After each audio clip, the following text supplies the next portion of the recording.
Different day, same thing, or same thing, different day. That's where we're at. Am I under the chess category by any chance? No, I am not. Let me get that fixed up. Oh, I got a text. Oh no, it's just Twitch telling me that I'm live. Subway, All right, a homeless person, a houseless person by the name of Jordan Neely. I'm gonna do some vision work for a bit, and then maybe. Ooh, I thought about this. I might go over the puzzles that I did today and try to do them again. Focus on the ones I got wrong. Some of them were finger slips, but yeah. Yo, just off the hill. What's up? What's up? It has been a while. I haven't been on here in a hot minute. Was choked to death for over 15 minutes by a Marine. This is apparently the main story that the right wing circles are hitting, saying that this was totally a just circumstance of someone taking matters in their own hands, not entirely aware of the actions that took place before in the lead up to a 15-minute choke slam session that ended up executing this person. This is the guy who got murdered. This is Jordan Neely, a hungry New Yorker choked to death by a grinning Marine who is being celebrated as a hero by NYPD and press. His offense, aggressive speech, throwing his jacket on the ground and asking for food and water. Apparently there will be a vigil as well. I don't know what the shocking video shows. New York City subway passenger putting unhinged man in deadly chokehold. The original title, by the way, which is the I heard about this at work today. This is kind of crazy. I don't know anything more than that a Marine choked out supposedly a homeless person or someone just on the train asking for money. So, yeah, New crazy. York Post, the most insane right-wing drab of all time, was shocking video shows vagrant being choked to death on New York City subway. Vagrant. Whenever I hear that term, when they're referencing human beings, I immediately know. The New York Times is using passive voice reporting on a vigilante choking out a homeless guy. Yeah, because remember what I told you that it's not just the cops that have lethal capabilities now. It's every average American.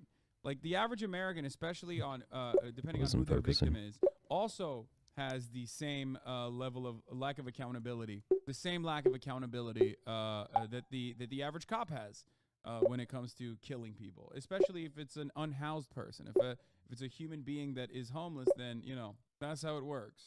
I don't want to show you the footage of it, but a homeless black man, Jordan Neely, who was 30 years old, was screaming that he was hungry, had no food, threw his jacket down on the train, and the blonde guy decided to choke him for 15 minutes for no reason.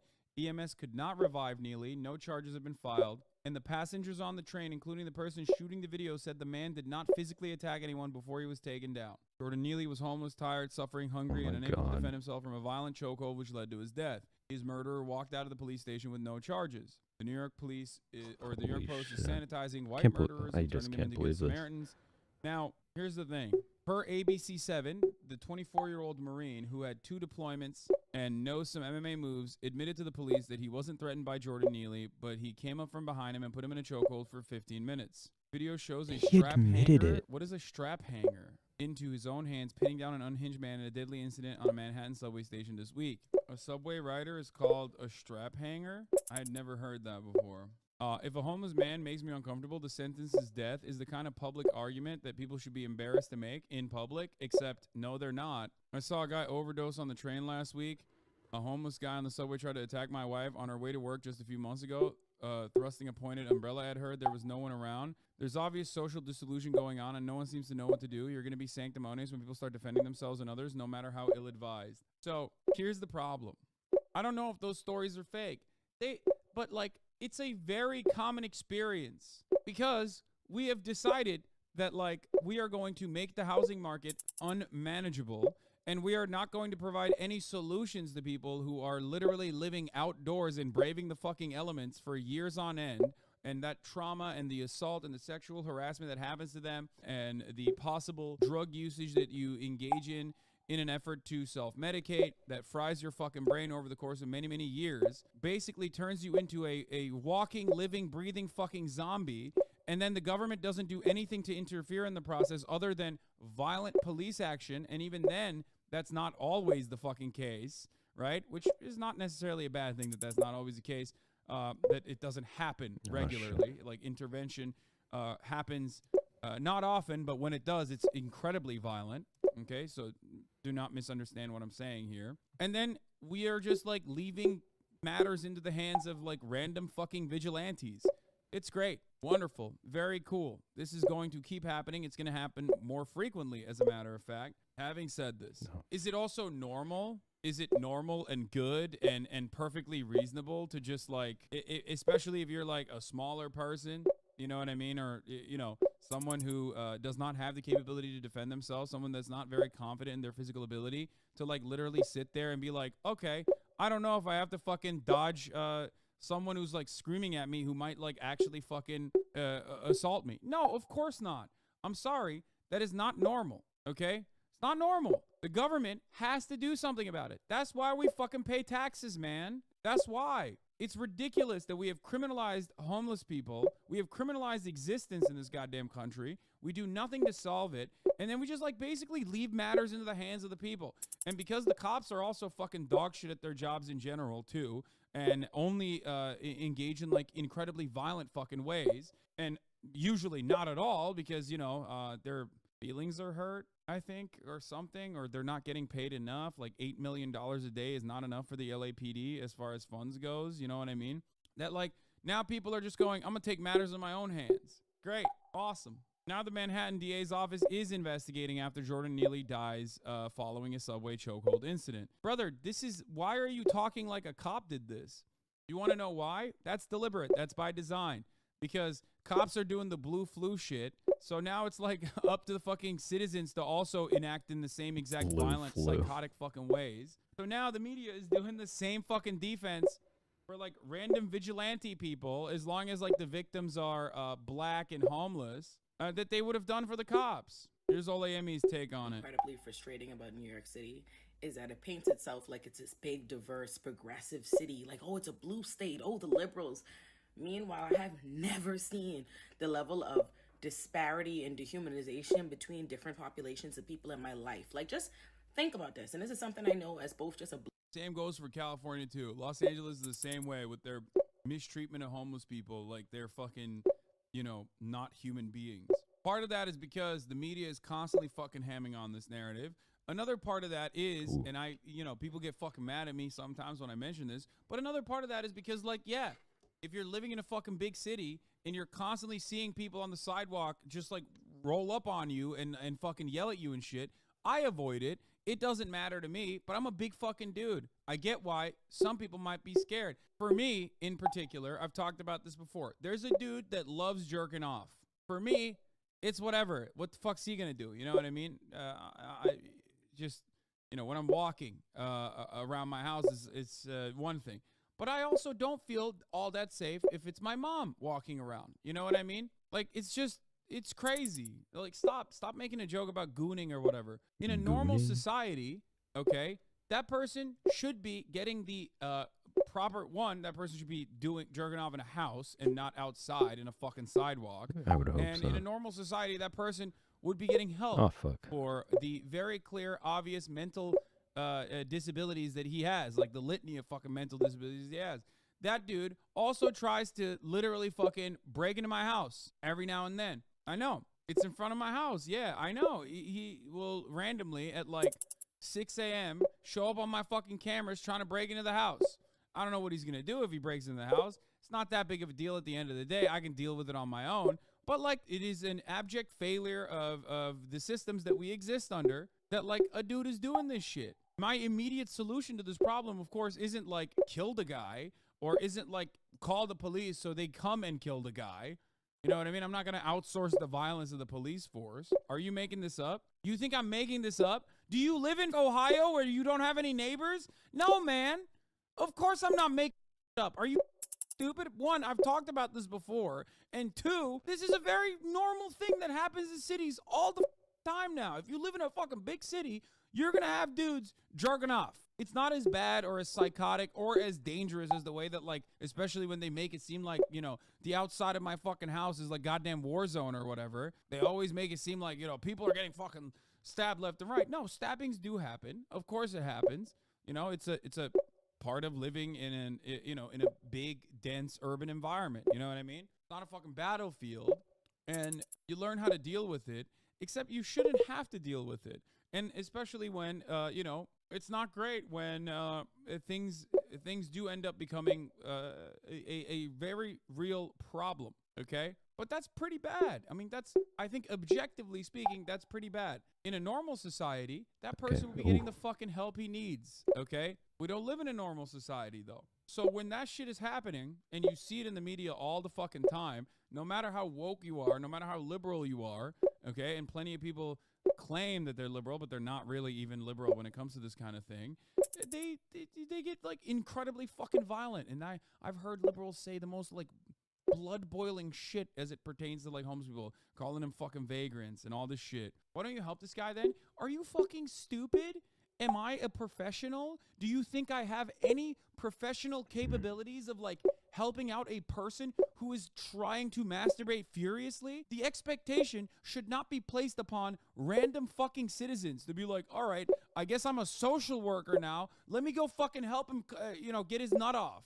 But you got money. Bro, what do you mean? Do I throw money at him? What are you talking about? The only thing that a rich person in that regard could do is literally call the cops. And I don't do it because I don't want the fuck cops to come and kill him, okay? That's what happens. There's no, like, oh, let me call a fucking social worker up and, like, come help out. Like, let me fucking dial a social worker immediately. There's no, like, situation where I can do that. I mean, nothing wrong with donating to the right groups, though. I do that. It doesn't matter, okay? There is no right group that is like, help exclusively the homeless people outside of Hassan's house fund, okay? That's not a thing. And this is you and your dad, too. Probably if you have takes like this, you're probably not old enough yet.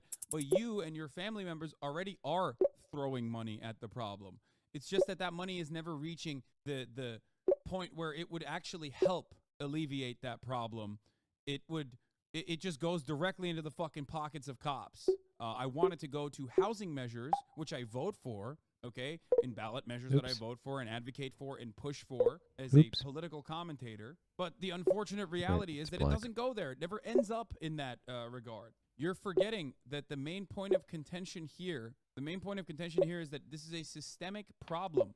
It's not supposed to be dealt with by individuals, okay? Is not supposed to be dealt with by, like, random individuals who are feeling kind in that moment or feeling insanely violent in that moment and express their violent desires and urges in the way that this guy did, okay? Whenever we talk about systemic solutions to systemic failures, every Americanoid turns around and goes, individually fix it. Individually fix the systems. What the fuck's wrong with you? Individually do your part, dumbass. Like, I already do my part and then some. I both do my part in the form of taxes that I pay. I also do my part in the form of mutual aid and charities that I also give money to. I do my part a million times over, but there's so much you can do as an individual, which is why I always say charity is only a Band-Aid solution. Mutual aid is only a Band-Aid solution. It is such a weird fucking argument to engage in, to be like, dude, why aren't you personally housing every homeless person? And the less we fucking deal with it, and the more we got, like, stupid people going, dude, what do you mean? There are two sides of this story, as there is in every fucking story, but this one is especially frustrating because anytime something like this pops off on, like, Twitter or anywhere else, you have the one side that's like, they need to be executed, okay? Fucking melt them in the biomatter. And then you have the other side that's like, what? You have a problem with someone doing crack on a fucking subway? On the subway? You have a problem with someone fucking yelling or hurling doo-doo caca? Fuck you, dude. Life in the big city, baby. Caca. It's like, no. Like, yes. That's insane. The expectation that, like, that is normal is insane. You sound like an insane person. I suspect you are not living in a big city if you say shit like that. It's like two sides of this, not the same coin, because one is at least, like, on a more, like, moral on a more like empathetic fucking ground, but you know, it's still fucked up. It's insane. Motherfuckers are like, I hate sex offenders, unless they're like literally homeless, in which case then that's okay, you know? Come on. I have empathy and I want to do the right thing. Black person running around New York and as a public defender. You will get arrested at the subway station if they perceive you as jumping through the turnstile, annoying somebody on the train. Like, look at the way that they characterize a homeless man with mental health issues because he is acting erratic.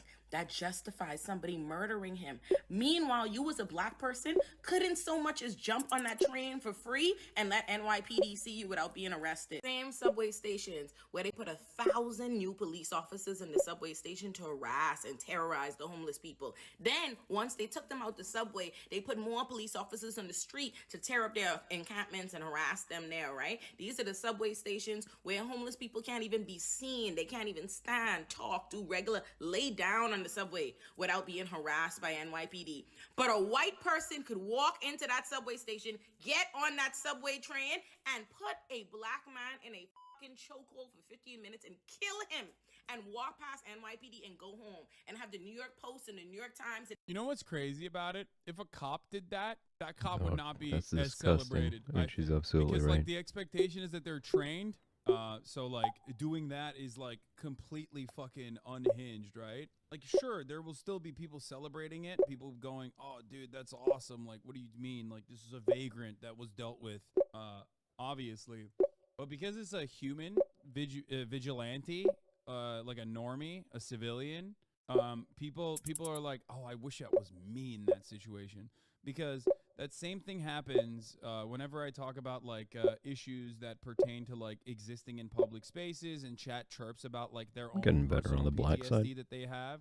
Everyone has like, if they lived in a big city, or even if they didn't live in a fucking big city, if they are perceiving what a big city looks like and how fucking violent and how crazy it is, they have this like built-in trauma response where they're not thinking about the individual that or the confines of that actual incident where like someone was choked to death for 15 fucking minutes. They're thinking about like what they would do in a situation like where they believe that someone is like harassing them or terrifying them. And everybody celebrated. This is the same Not very city consistent, where but black people, where get there. homeless people, where people with mental health issues get harassed and arrested for. But you could kill those homeless people and go home free.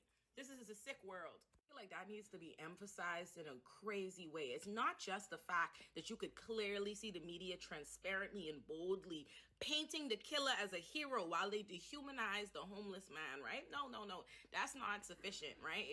It's not enough to notice that. It's not enough to notice how everybody in their comments is so excited to see a black man have his life snuffed out. It's not enough to point out the fact that the reason why the police let this white man go is because that white man is acting consistent with the police. The same, normally it would be the police who would put that man in a chokehold and kill them, but they are so grateful to have that white man take it off their hands and do it themselves. But it's not enough for that. For me, what you really need to point out is the fact that it could happen at all. That in the same Right, let's see if I remember this one. progressive city, the same liberal blue state, whatever it is, a homeless person could not be in that subway, cannot be on that same subway without having them acting erratic, painted as criminal activity, but the man who killed him isn't painted as a fucking criminal. Ain't that something? Yeah. And it's bad enough that I'm sitting here trying to wrap my head around why That Jordan shit's Neely is crazy. dead. Why we live in a society, in a world that has such a disparity for black people versus for white people, for rich people versus for poor people. If it weren't enough trying to come to terms with the level of a police state that we live in, I look at Jordan Neely and I realize I fucking know this guy. I see the video of him performing in the subway and I'm like, one of my best friends at Legal Aid, one of my other favorite public defenders, has represented him for years. I know this because I remember showing me the videos of him performing in the subway and talking about how his mother had been killed and how that had deteriorated his mental health and he cannot get mental health resources. But what he can get done is thrown in and out of criminal court. This is America, son. He was also like a famous subway performer. Ooh, I don't He was a remember Michael this. Jackson impersonator with a loving fan base who documented his performance over the course of the years. If you rode the subway in the last 10 years and stumbled into a spry, joyful MJ, it was likely Neely. A year and a half ago, his fans noticed his absence. He's currently missing in New York, and now he's 28 or 29 years old. But he's an amazing impersonator of Michael Jackson, and he's so cute. And I don't want to end his talent. He will come back. I believe that he will rise again and come back to us. If you know him, please pass this channel on to him. I will support him until that time comes. Please help us. The more people who subscribe to the channel, the more he will be known. Jordan Neely, I love you so much. This is from a year and a half ago. On January 2022, a fan uploaded a video of him and asked, where is he currently? And in February 2022 above, captioned, he's currently missing in New York. I believe he'll come back again. He shouldn't be, we shouldn't expect someone to be a beloved performer in the New York subway lines for you to assume humanity in them. You know what I mean? It's just crazy. And even then, no one gives a shit. No one fucking believes that there is any empathy passed on to the victim in this regard because the victim is homeless. Putting another passenger in a chokehold. That passenger was then taken to the hospital where he was pronounced dead. CBS 2's Nia Maldonado brings us the latest from Soho, and we want to warn you the images may be difficult to watch for some. In these video screen grabs, you can see one subway rider holding another rider around the neck, the hold lasting nearly 3 minutes. Police sources tell us the person who eventually fell unconscious is a 30-year-old homeless man who had been allegedly throwing trash and yelling at passengers. Sources say things turned physical when a 24-year-old former Marine from Queens tried to subdue him, while also telling others to call 911. It's an unfortunate situation, but at the same time, it's like, okay, well, we all want to feel safe. The video was 3 minutes. Whole thing was 15. The 15 minutes was how long EMT took to get there. 2 other riders are seen as well trying to restrain the 30-year-old's arms before he's let go, lifeless on the ground. The incident took place on the F train at the East Houston and Lafayette Street station in Soho Monday. Wednesday morning, we spoke to subway riders, many calling the outcome unfortunate. I don't think anyone should die or anything like that. That's kind of crazy, but I mean, I guess it's like a problem that needs to be fixed. See, this is the reason why this is the average citizen's fucking perspective is literally because they are not thinking about the incident that took place. They are conditioned into thinking that the homeless person is not human.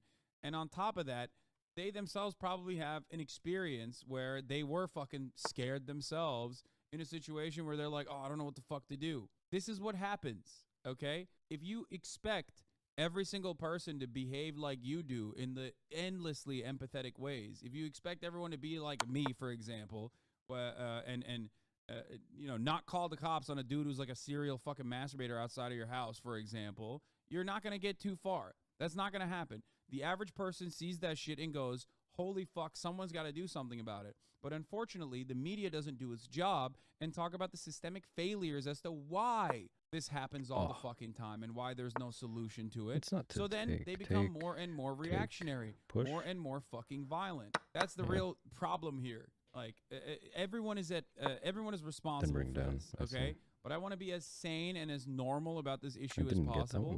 This is an instance where someone was literally fucking murdered. They were hungry, they were starving, they needed food and water. Hold on. Gotta go pee. Stretch break.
I was on TikTok and I went to the bathroom and got some water.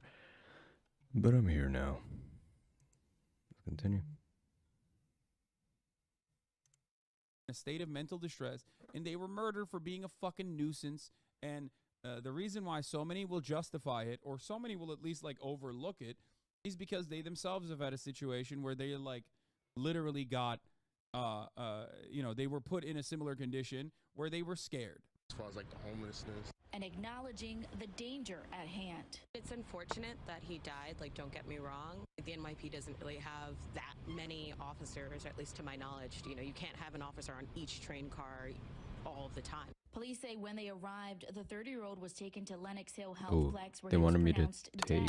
Police take sources tell CBS 2 the man had more. People saying what? What the fuck? Don't understand. What I personally think about this horrifying fucking instance is entirely separate from why people are literally behaving like this.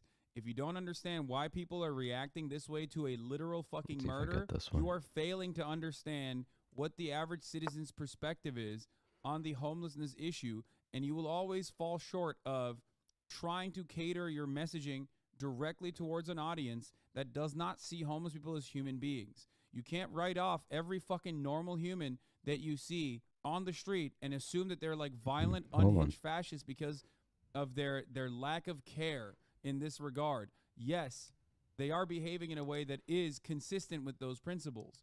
But the reason why they are so desensitized to this level of violence is obviously an issue that contains multitudes, right? America has a very violent culture, but for the most part, the reason why they're talking about it like it's you know, not the worst thing that has happened, and they're just like a nuisance that was dealt with, is because they also have a similar experience or something that like they have seen on television. They have seen this kind of violence, and they think that like this is a terrifying prospect. Like, you have to understand, normies are 100% fascist. If everyone is fascist, then we're fucked, okay? Then no one is. And there's no reason to try and like deal with it. Then we just live in a fucking fascist dystopia, okay? That's you know, write off every single person that you've ever talked to. Then it's like saying every American is a white supremacist racist. Like, yeah. When you ask them about their individual, like when you ask a random old person their opinions, their most private opinions about black people, they are nearly identical to someone who's like a fucking Klan member, okay? That doesn't necessarily mean that they have like the ideological predisposition that a Klan member has. It's just that they have been conditioned into thinking that.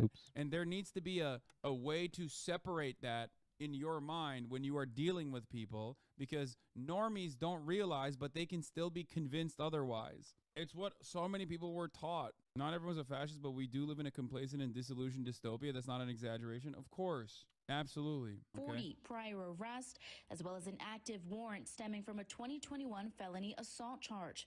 The former Marine was brought in for police questioning, but no charges were filed. Law experts say the situation could be a tough legal argument. You could only assert as much force as necessary in that particular situation. So was force even necessary? Most of us are far closer to having a public mental breakdown or being homeless than we are to amassing money and power. The dude literally said that the dude that choked out the other guy, he said that he didn't feel threatened. So that's not ground for justifying doing that to someone. That's ridiculous. Society, the fact that we have lost all empathy for people in distress and have replaced it with groundless fear and disgust is unbelievably dark. This is a good take. It's true. I don't know. We have to see what the investigation unfolds. The NYPD says its investigation is ongoing as it awaits the official cause of death from the chief medical examiner's office. From Soho, Cynthia Maldonado, CBS 2 News. For people saying, how do we react to this situation? I don't know. And guess what? You are not expected to professionally react to a situation where like someone who's having like a mental distress moment and is appearing in a possibly aggressive manner. You shouldn't have to know. Why the fuck do we live in a society in cities and not in fucking caves then? Okay? Like, the entire reason why we form societies is so that like people with better knowledge of how to deal with these sorts of situations are there to deal with these sort of situations. So we eliminate the likelihood of these sorts of things happening. But I tell you what you shouldn't do. Choke them to fucking death with 2 other homies, okay? Like apprehending them in the most violent way possible as they fucking die. That's what you shouldn't do, honestly. Police sources say Neely, who eventually fell unconscious, is a 30-year-old homeless man who had allegedly been throwing trash and yelling at passengers. Sources say things turned physical when a 24-year-old Marine from Queens tried to subdue him while telling others to call 911. It's an unfortunate situation, but at the same time, we all want to feel safe at some point, one person said. 2 other riders could be seen as well trying to restrain Neely's arms before he's let go, apparently lifeless on the ground. Is it right to stop the attackers like being a bystander? Yes. I think that the appropriate thing to do in that situation is like try to not help the fucking person who's choke slamming this guy, but instead stop him from further choking him. Like, I do think that that is the thing that you should be doing. Wild to me that like that's not even a point of contention here, that people are just like justifying it and saying like, no, you don't understand, this is the right thing to do here. Every New Yorker knows just how to avoid those people on the subway and not confront. The National Action Network demands district attorney and police investigate this horrific incident as a potential case of manslaughter, if not murder, Reverend Al Sharpton said. 30 years ago, I fought the Bernard Goetz case, and we cannot end up back in a place where vigilantism is tolerable. Jordan Neely was choked to death by a stranger in the New York City subway while experiencing a mental health crisis. Countless broken systems failed Jordan and led to this moment, including community perceptions of mental illness. We must end the notion that erratic behavior is grounds for a death sentence, State Senator Samara Brooks said. Like so many others, I have questions about what took place and during and before Jordan's mental health crisis. Where were support and outreach teams? Did anyone call 311 or 988? Had Jordan needed food, shelter, and treatment services in the days and weeks before this murder? And most importantly, where was the compassion? These are great questions to ask. Now, let me tell you something. First, it starts happening to, black homeless people. It's going to start happening to like non-homeless people as well. I mean, it kind of already does. You got road rage incidents. You have situations where like, a 20-year-old white college girl can like roll up into the wrong dude's driveway when they're fucking lost in upstate New York and get blasted from the dude's house. You know what I mean? That's where the fuck we're at. If he's threatening you and others around you and you feel and your others are in danger, you as a person have every right to do what that guy did, Hassan? Not really. Especially because like that principle applies to cops too, and I don't fucking give them that leeway either. No, if he's like physically actually punching people and you try to subdue them and it happens in that situation, that's a little bit more of a morally gray area where you're like literally stopping them from physically harming another human being.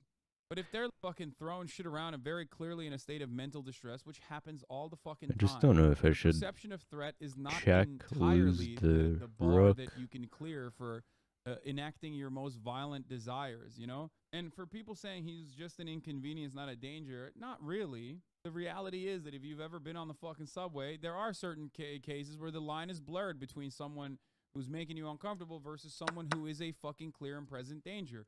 I'm sorry. A lot of you fucking look at a situation like that and say, oh, well, he's homeless. He's in a state of mental distress. He was clearly not a danger. But if you see a fucking dude who's like also unhinged, okay, and not homeless, saying fucking insane shit in a similar regard, you immediately go, well, that's an incredibly violent action that threatens the safety and security of every single person there. You see a person who's not homeless and behaving like that, you understand that that is like a dangerous situation, because it can be. When you're in public, there are situations that are threatening that you can't possibly understand. The expectation upon normal fucking commuters that are going to their shit ass 9-to-5s or 9-to-9s is not that they are trained to behave like, perfect social workers, okay, that have been trained in dealing with people in a mental health crisis. It is wild that like hyper individualism has gotten to a point in the United States of America where like the immediate answer to any fucking problem is, why don't you do it? Why don't you fucking do it yourself? Do it yourself. Well, guess what? 9 times out of 10, that's how they're going to do it. 9 times out of 10, that's the fucking way that, left to their own devices, these psychotic fucking bloodthirsty assholes are going to intervene in this regard. That's what you get for hyper-individualism. It can literally be dangerous regardless of the person's mental state, bro. That's just humans. That's why you need hours and hours and years of training to de-escalate that situation. I took training on it, and I still feel super uncomfortable doing it. It's hard. Yeah. That's what I'm saying. There's social workers in this fucking chat that know how to deal with situations like that and de-escalate. And even then, it's like kind of a hard thing to do. You cannot stop this at the individual level, okay? You have to stop this with systemic solutions. You have to stop this by training a fuckload more social workers. You have to stop this by implementing mental health programs. You have to stop this by making mental health care free. Okay? You have to stop this by having a housing first solution, by fixing the broken housing market. By the way, a lot of people are acting like that dude was a fucking unhinged animal, right? Like that needed to be put down.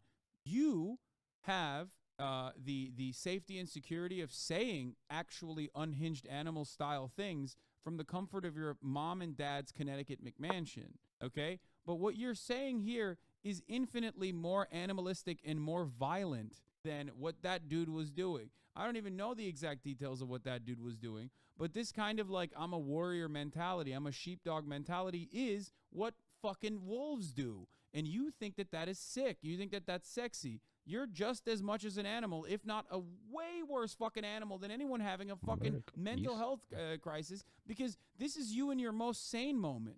This is you in your most sane moment from the comfort of your fucking home. You have fantasized yourself to be like this violent demon when push comes to shove. Do you recognize that? You don't, because you're a fucking dumb idiot. You're brain broken. That's the point, though. You're a disgusting, vile animal, but no one will treat you as that, as such, because you have a house, okay? That's the main point of contention here. That guy doesn't, and therefore he deserves to die in your eyes. Like the passengers said that they weren't threatened by this person. You understand? The investigation is ongoing. Authorities waiting on an autopsy. He declined to comment. Vasquez, who was on his way to Yonkers on Monday, said Neely barged into the train at the 2nd Avenue station and quickly began screaming and yelling at riders, prompting many to move away. Video taken later shows the man flailing his arms and legs in an effort to free himself as the strap hanger has him in a headlock and another bystander helps to hold him down on the floor of the subway train. He moved his arms, but he couldn't express anything, Vasquez said of Neely. All he could do was move his arms. Then suddenly he just stopped moving. A person could be heard in the video expressing worry about Neely's well-being off camera. The man who had been helping the strap hanger told Neely down replies that he's not squeezing no more. Then the two let Neely go after a few seconds, leaving him lying on his side on the ground. None of us who were there thought he was in danger of dying, Vasquez said. We all thought he passed out or ran out of air. What do you think happens when that happens? You die. Vasquez said he had mixed feelings about the fatal encounter, particularly since Neely had not physically attacked anyone on the train before he was taken down. There you go. That's like a witness there. 900. He has mixed feelings about the fatal encounter since he said Neely had not physically attacked anyone on the train before he was taken down. I think that in one sense, it's fine that citizens want to jump in and help, but I think that as heroes, we have to use moderation. This would have never happened if the police had shown up within 5 minutes, he added. Then we'd be talking about a true hero. It's complicated. Yeah, no. The reality is that if the police had shown up in 5 minutes, they probably would have done the same shit. I've been on the train and seen people go crazy all the time, and everyone just fucking ignores them until you attack a homeless person. You're more unhinged than the homeless guy. 100%. It's the way these psychos talk highly and mighty about when it comes down to it, I'd hornily murder the threat. When we all know if the threat was an actual armed threat, they'd pee themselves and cry to their parents. Their power is only sufficient for marginalized people. This would be pinned. Yeah. There is a perception of threat that they feel in this regard, but what they fail to recognize within themselves is that if it was a real threat, you would not have the fucking capacity to like spring into action. You know what I mean? Most people don't. And that's the reality. You can only enforce this level of like violence against motherfuckers that are not really a threat. Ultimately, the only person that harmed someone in that process was the Marine. Seeing the same kind of shit go down in San Francisco, the case of Banco Brown, who was gunned down by a security guard and then defended by the DA. Yeah, I don't know, man. It's just like it's just vile. Yeah, we're just like normalizing Kyle Rittenhouse style behavior all around, left and right. It's fucking crazy. I look at a situation like that and I say to myself that this is completely fucking unhinged and it's not good. And unless we solve this issue, it's only seemingly going to get worse. But for some weird reason, I can't get others to recognize that reality. I don't know. We're such fucking dramatic hardliners on this. Also, a lot of the people that like fancy themselves to be like the vigilante justice bringer in this circumstance. By the way, that means you're just a murderer. are not that far removed from being in the shoes of that homeless person. I know everybody likes to fancy themselves not as like exhausted and exploited proletariat members, but instead as temporarily embarrassed millionaires and billionaires. But like, no, motherfucker, you are significantly closer to being a fucking homeless person that is in a state of mental decay and in a state of mental distress than you are to being that other guy. Okay? It's just how it is.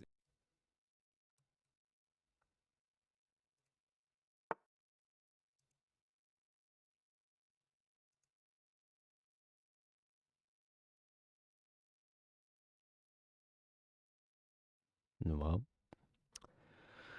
that's interesting.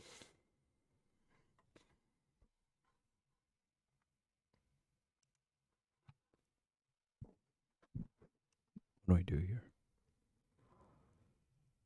Can't go here. Oh, I remember this one I had trouble with, but I don't remember what I was supposed to do.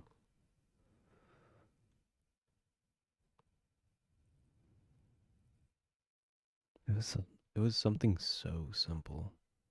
What's the rating on this? 600. Right? Or 700. Keep that in mind. Keep that in mind when looking for an answer. And how many steps is it? 4. 4 steps. That's so funny. 4 moves, I guess. Okay, can't go here. They take with knight. And then what?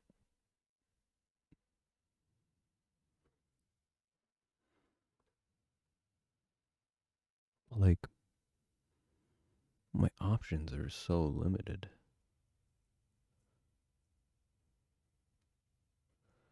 I could push here. And then if they take,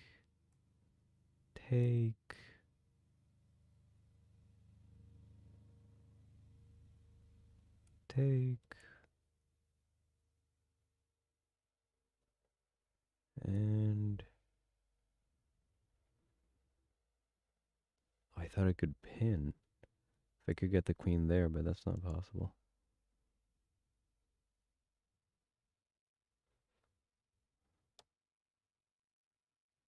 I know it has something to do with these rooks. Take, check. Now they have to move their king here? Or move this down, then takes. Actually, that's not a bad move. Yep. And then this just goes here, right? Because this is blocked off, can't go here. Yeah. Sweet.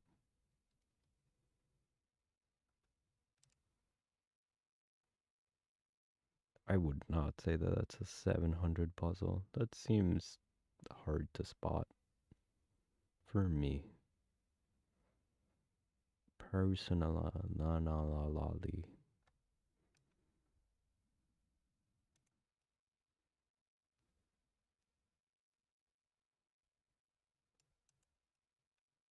Ooh, open to 2 of those. Okay, what do we have here?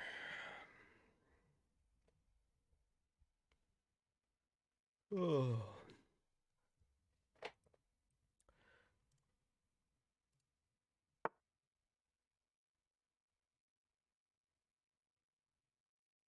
What if I could go here, check. Oh, not there. Oh, yeah, there. Because if I go here, that knight takes. Or I can also check like this. Then they can't come here, here, or here. They have to move down.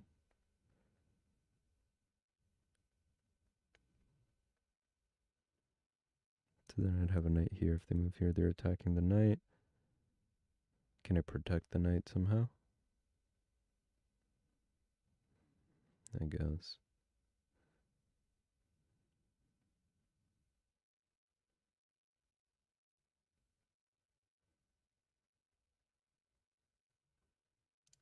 If they come here and the knight's here, I could check with a fork. Yeah, that's a move.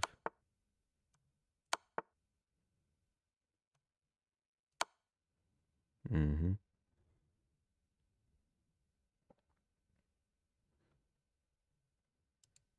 See, I did learn something.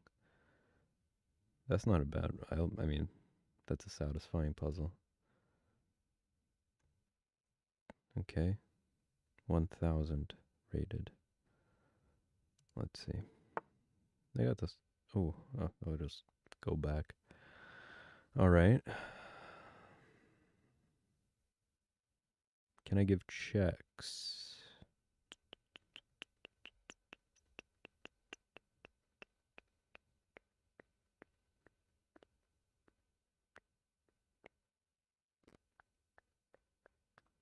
I have to give checks.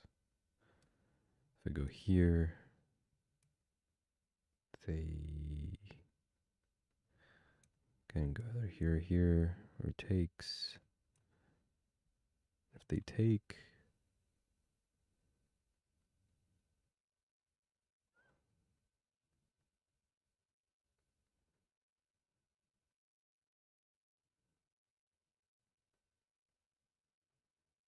I think I'm supposed to take this rook. Fuck it. No, I'm not. Oh no. Oh no, he's hot. My hands are so dry. Where's my lotion?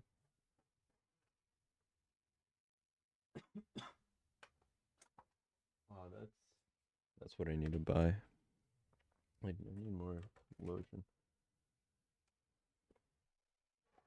I ran out. You hear that? That's the sound of a empty lotion bottle. Ooh! I squeezed some out. Alright, let's use that. Okay, what am I supposed to do here? Eh? Eh?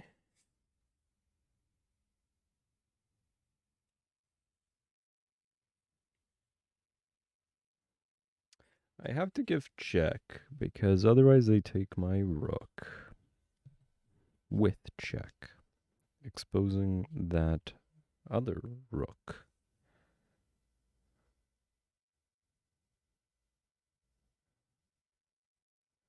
So I can't go g4 with the queen, because then they take with their h pawn.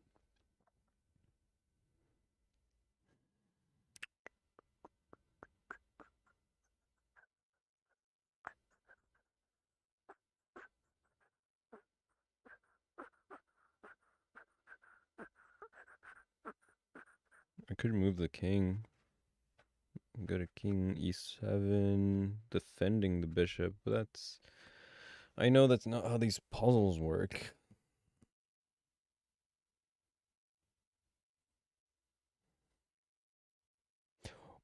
Oh, queen b2, check. Then they have to move... They have to evade check by going e3 or e1. Or f3 and f1. And if they... I mean, either way...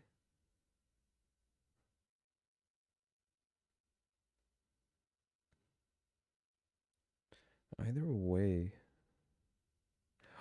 Oh, I figured it out. Oh, they didn't really think about that. But then even if I take... Oh, I was thinking even if I take, they take back and I take with rook here. Check. But then they're still left with a knight and a queen, and I only have a rook. some more pawns, but not what I wanted to do.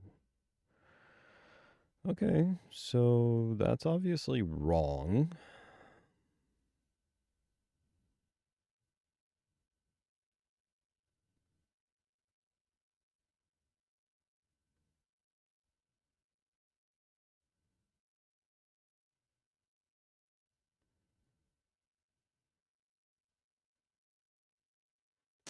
I don't think I can give check with the queen again. Let me fix this while I have this up.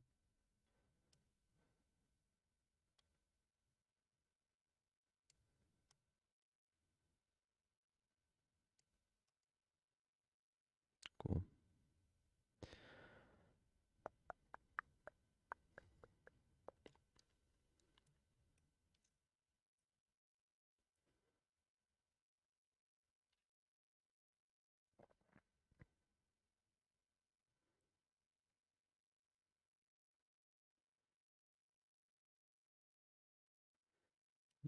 I guess this works too. Yeah.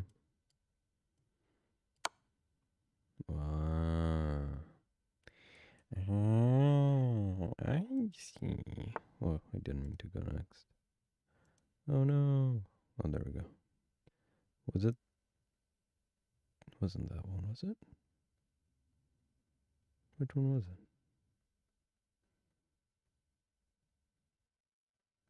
What? Where'd it go? Where'd it go? Where are you? What's this one? The 1083. All right, last one.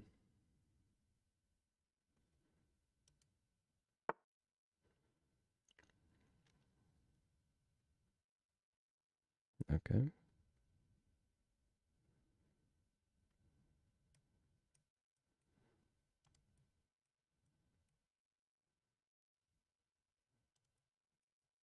Check. Could bring there. Here, or evade.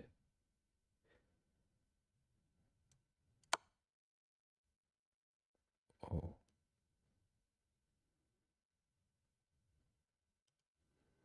Okay. I think there was a reason why I got this wrong. I probably thought the same thing.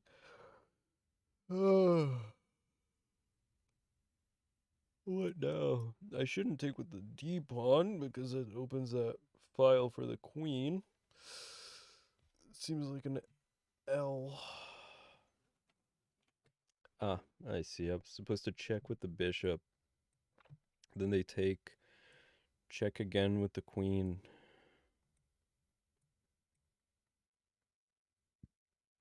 No, but then that just opens this up.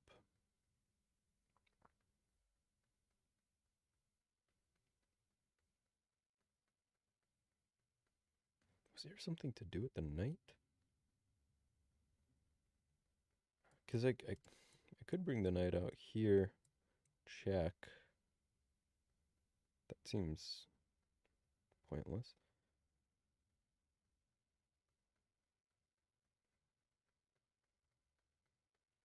Let me try this.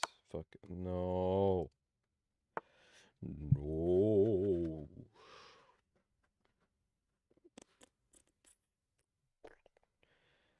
Could go here, check. They have to come down here, here. Right? Then...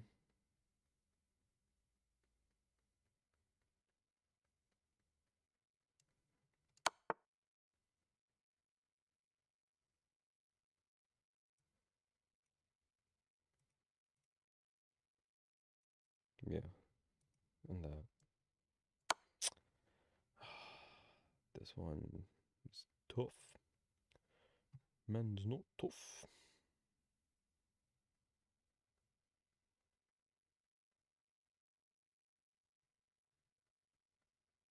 I could go for a grilled cheese right now. Grilled cheese. I could really go for a grilled cheese right now. Nice cheese between some bread. Gotta make sure that the cheese is nice and melty. Crispy bread. Oh yeah, I'm playing this. check. They can't go here. They have to either go here or here. Now it's time for me protect. What was my idea here? Protect knight. Protect knight. Go here. What if I just go here? What if I just go here? Check. Cannot come. Cannot come. He has to go back. Check. Goes back. Goes back. To side. Oh, cannot go to side. Cannot go to side. He's covered.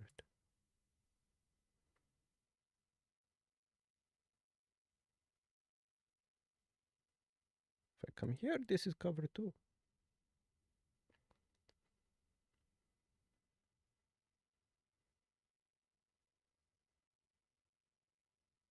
Go here. Let's try it. Let's play this out. So if go here, check. Go here. Check again.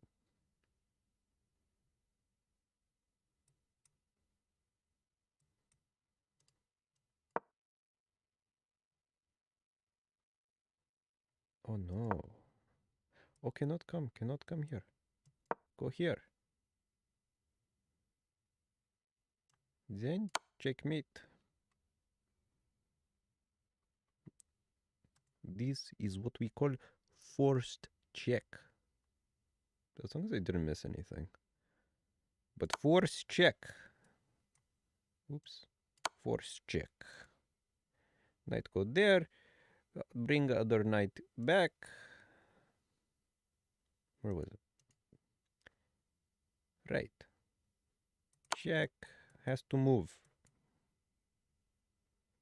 If move. What if they go here first? Oh, I didn't think about this. Fuck. What if they go here? Not check. They take. I take. They wouldn't do that.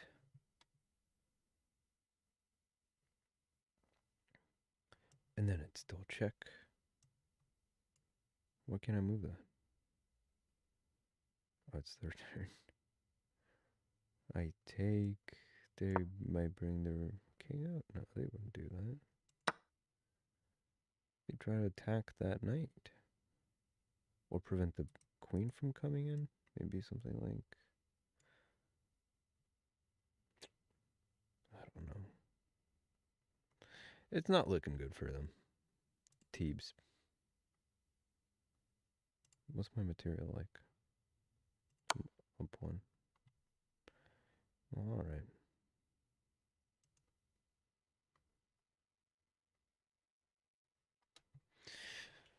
All this time, and I still have not played a single game. Not a single game. Not a single game today. We have not played. Should I watch something? I should give my focus and attention to the game. At least for like one game. I'm too brain broken to actually follow through with that. Alright. London. Opening D4. I always forget what I'm supposed to do. Take.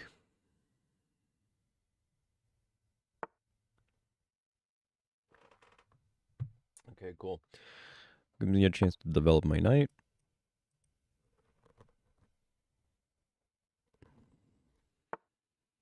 Alright, they're protect. But even if they take, right? They take, I take. Oh. What then? What then do I do? I know I should bring this out, but that's not going to help.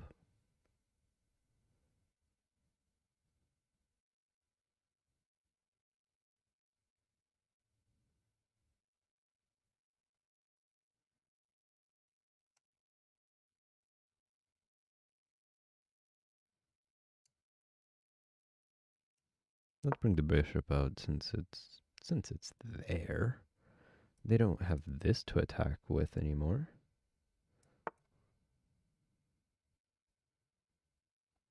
Well, okay. Oh, I gotta go quicker, I forgot that.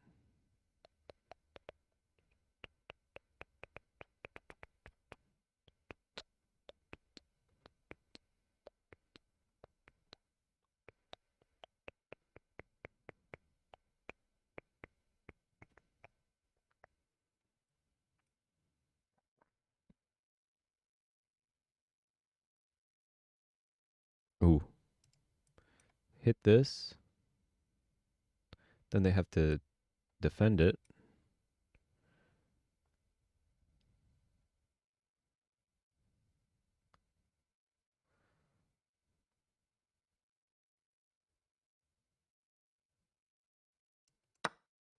Fuck it, I don't have time for this. Come on. Come on. Take. Take.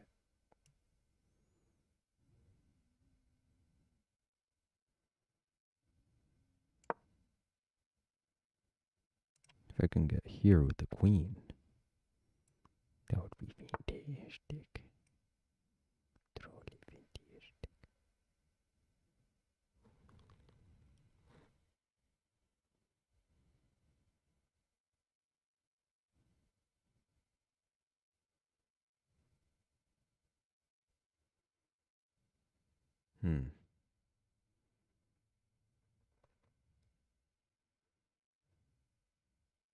Why don't I just take this, attack the queen too?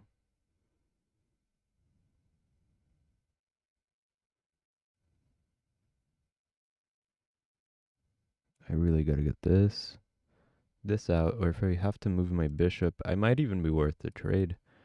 Trade. They have to take, ruining their pawn structure. This is already dog water for them.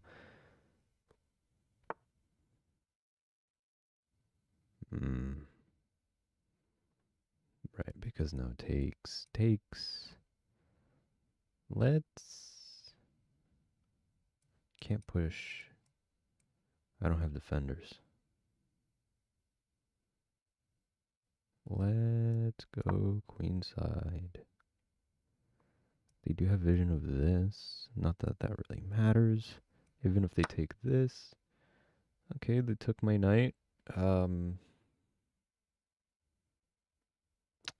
That's upsetting. I'm not going to cry over it. I'll just take your bishop back. Oh, life is so cruel. Okay, I could do this. Attacking the queen, bring this out, and then that also opens this. That's what I thought.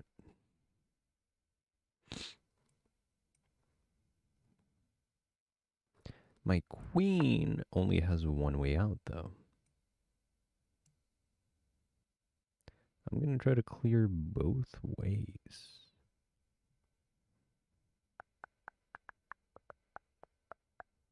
Let's pin this to... Oh, that was a bad move. Because now it blocks that. It's protecting, but I can't get out with my queen. Damn it. I guess I could move the queen out here. Probably be best. Even if they take...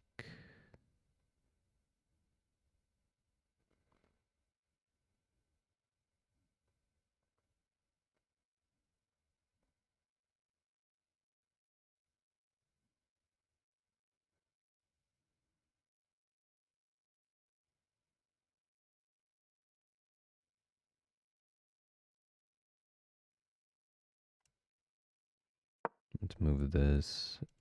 I should still move this out.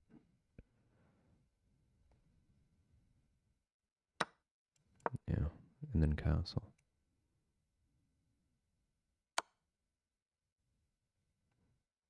Okay. Don't need a castle anymore. Because if I bring this bishop out here, I can push this. Even if they take... I need to cover this somehow.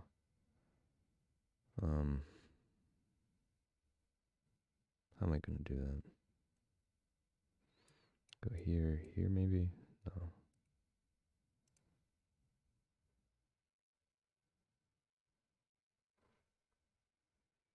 Now this has one less attacker, so now if they take, it's not worth it for them. I mean, maybe it is, I don't know. Bring this out. If they take this, I'll take that.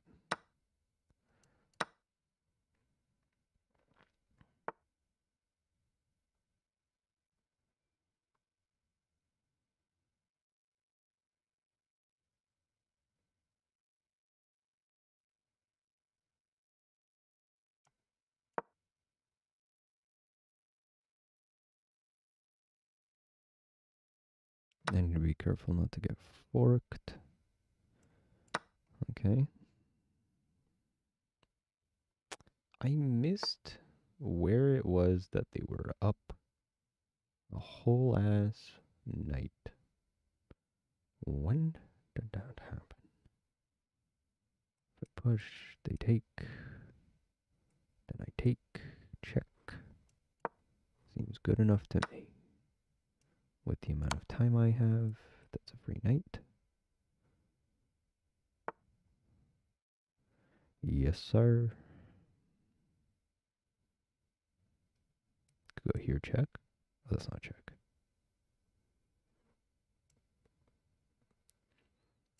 Try to take it. Try it.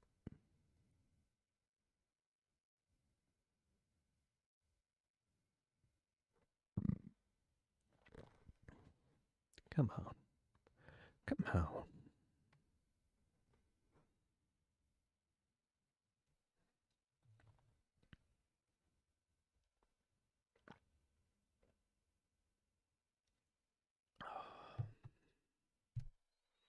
This was a good move. I did not see that.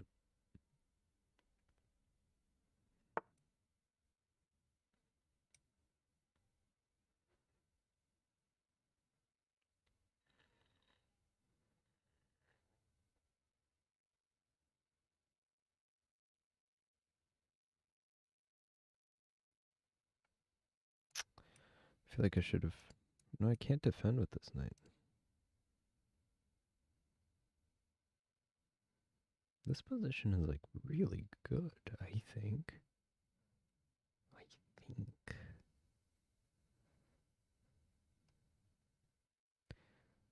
Do I want to sacrifice? No, I need to keep my pieces. Let's just move out of the way, try to push this. But they have that. But if they take here, I take there. And that's a threat. Having these two.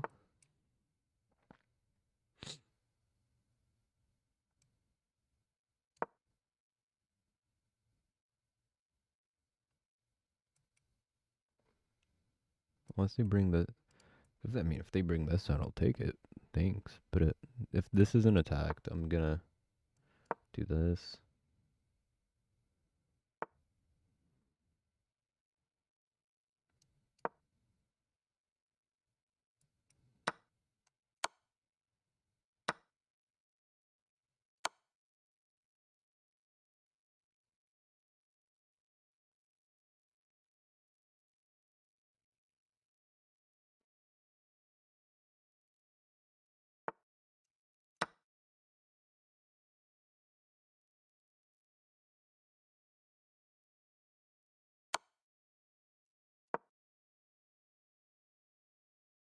Yeah, maybe this is hanging, but baby, lock 'em doors and turn them lights down low. But I left that hanging. This is the only thing defending that. Let's move the knight to the king. Could check here. No, I don't think so. Come on. How are you gonna check me? How are you gonna check me, bucko? How are you gonna do it? I'm just gonna take your pawn. I'm gonna do your bone. Thank you. Thank you. Thank you very much.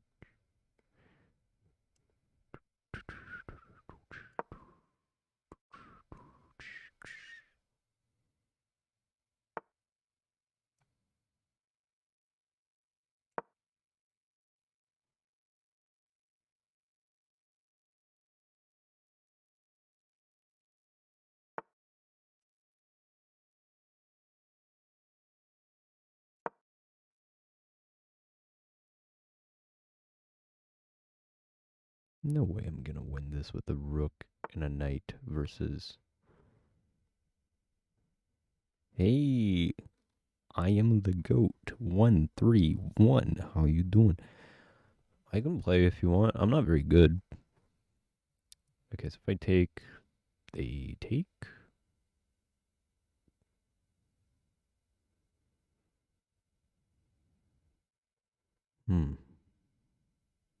Can't do that. Oh, I could push this. I'll do that.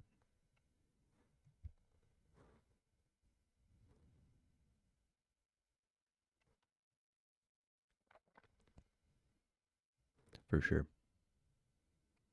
As you can see, I'm almost done with this.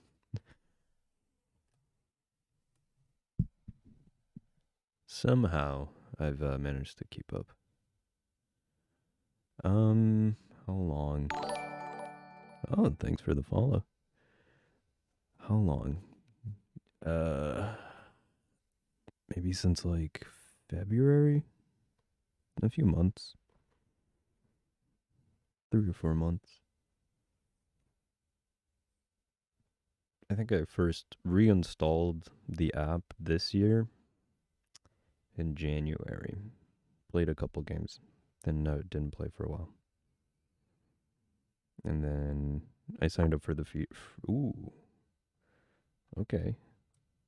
If I take, they take, I take, or I take. Right. Seems like a fair trade to me.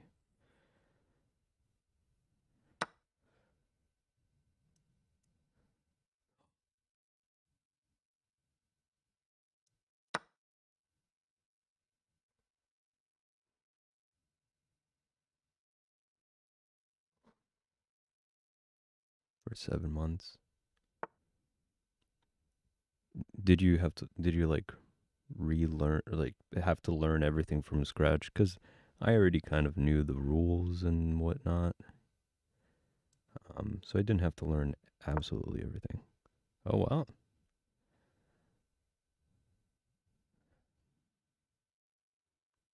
Well, I'm sure you're still probably better than I am.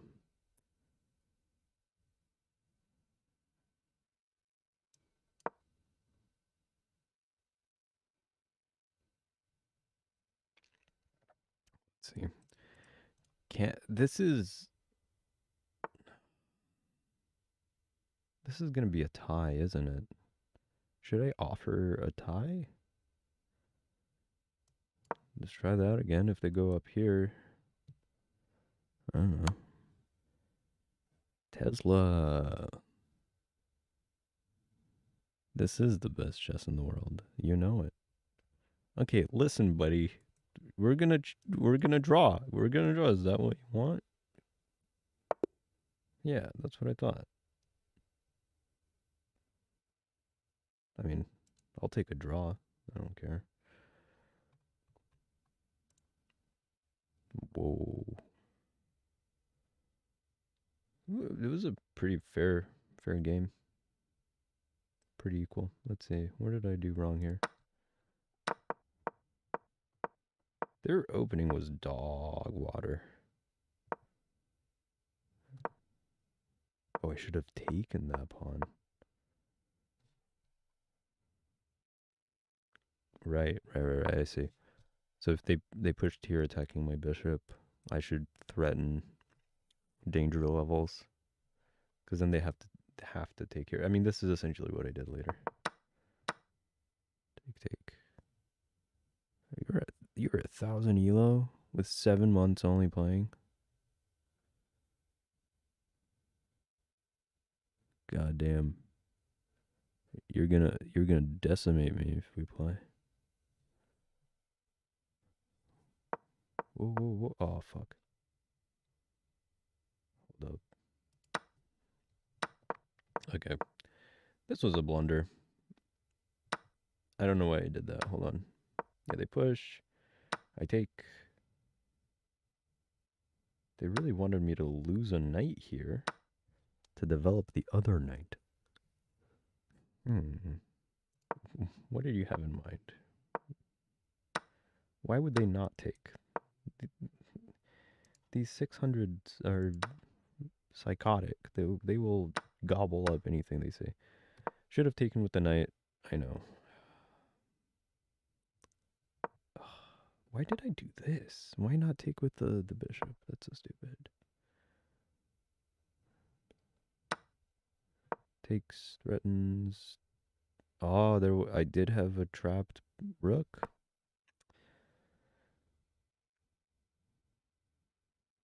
I did leave the knight undefended. I did not see that. Trade. Okay.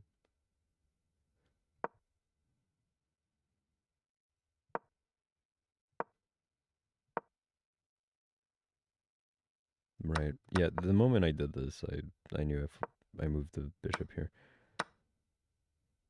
I should have moved the queen. So it should have been like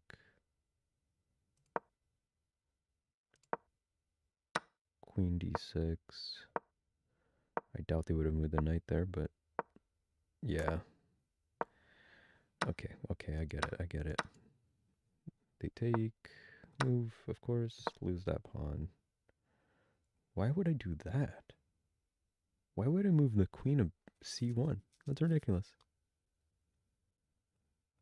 Listen, I know. Sorry, I'm peeking. Don't look at the eval bar. Whatever you do.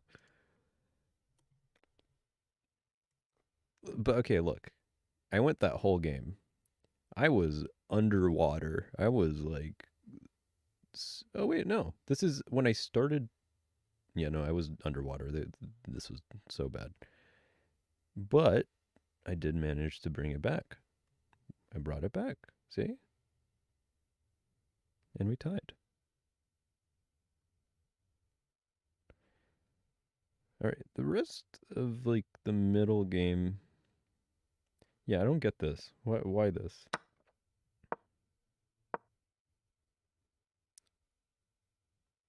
What is the idea of this? In what world?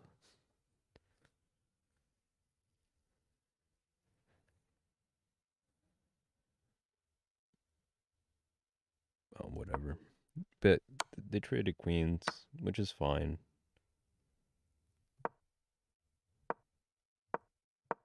Questionable. This was, but I was getting ready for this. Then takes. Oh, I should have kept attacking the knight.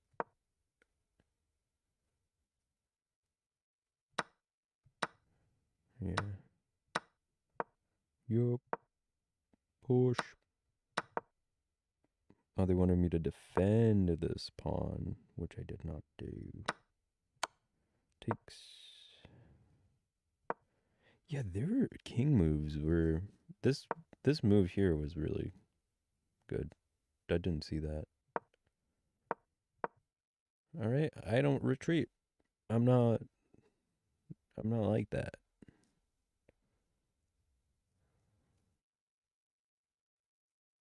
Yeah, the opponent blundered a few times, so it went to him winning at some point. Yeah.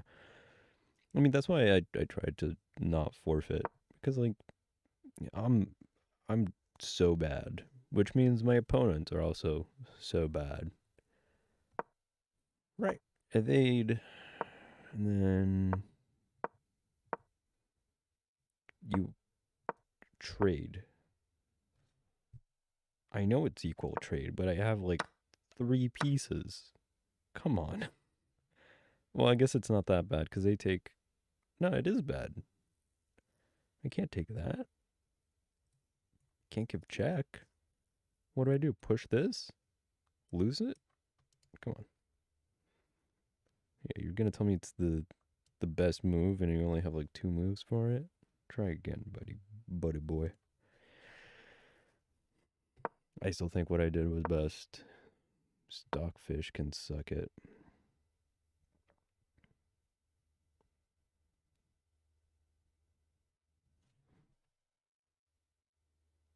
Hmm? Okay, no.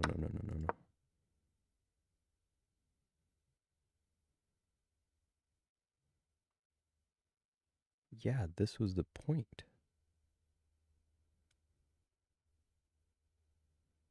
If I went rook h4, attacking the knight, yeah. Yeah, this was my mistake.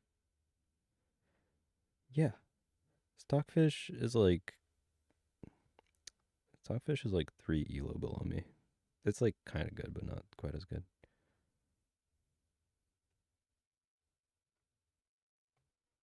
All right, I'll send it to you. I'm almost done. I might not even go through all of these like step by step because we both played pretty solidly here in the end game. Okay, this was questionable. Should have kept checking. That let them get tempo. Like mistake there. Took that. Of course. Why rook g7? I know you're telling me it's best, but why? Oh. Oh. And then what? I guess I can. Oh, I can't win because this is pinned. Oh, nope. Can't win that because this is pinned.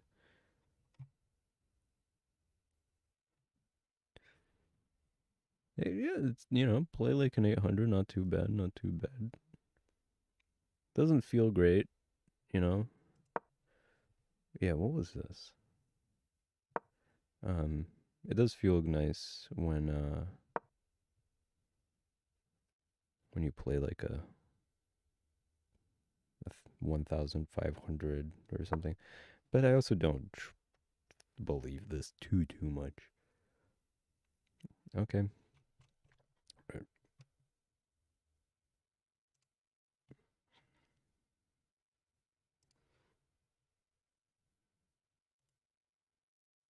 Nope. Let me try to figure out to see if I can't how to do this.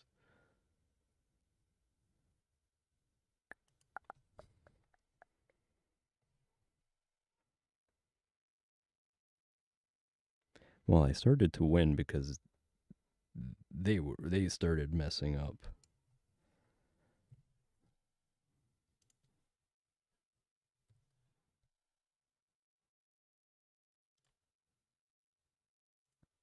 You said at 15:10. Cool. I sent it.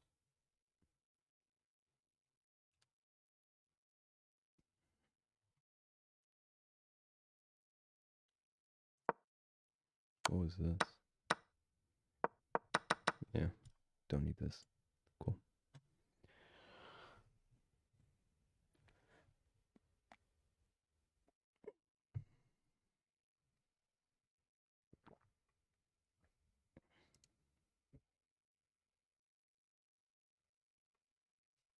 Bruh, you're like 1,050.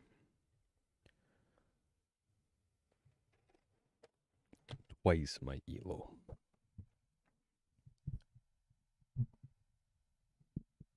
Which means you should win twice as hard. Ooh. Okay.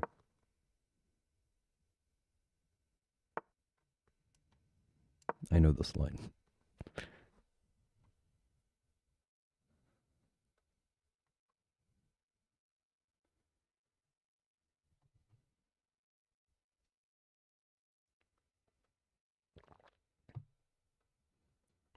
Okay, well, I'm also playing at a disadvantage, right? We can all agree on that. Because I can't think out loud. Otherwise, the goat's gonna know what I'm plotting.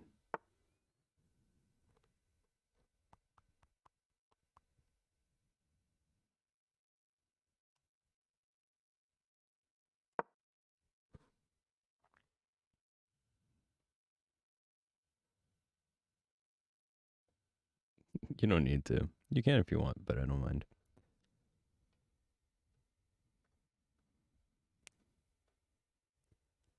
I'll try not to give too much away.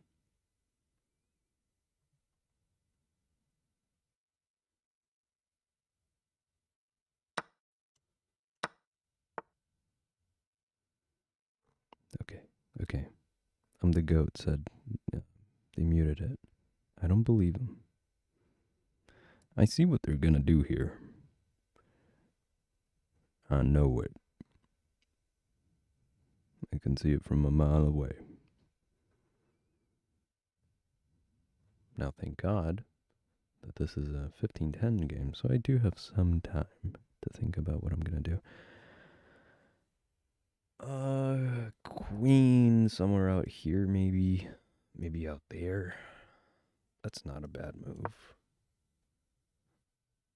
I've never played. This is where when I'm trying new different things, but I'm starting to see this because yesterday I fell for this like 3 times in a row.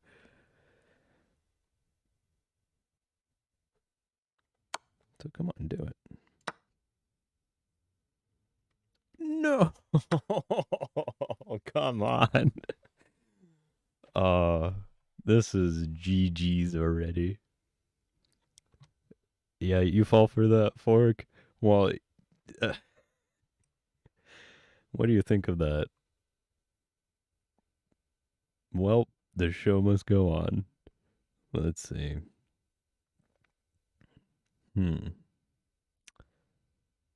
Not looking too good right now.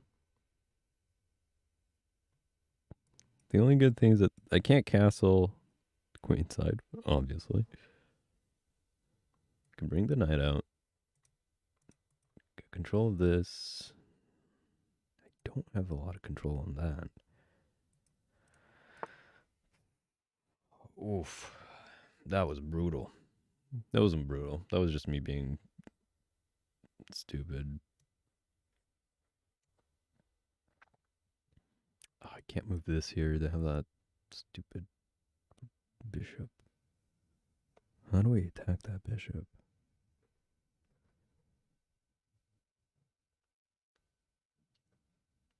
I need a castle as soon as possible. Just keep developing. I can move that there.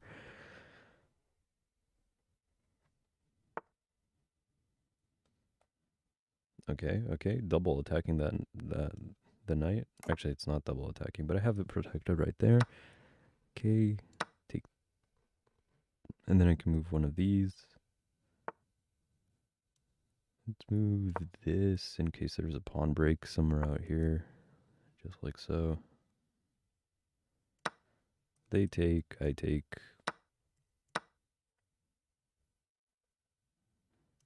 Oh, fuck. They're gonna move this bishop out, aren't they? I got too enthralled in the pawn play. Alright.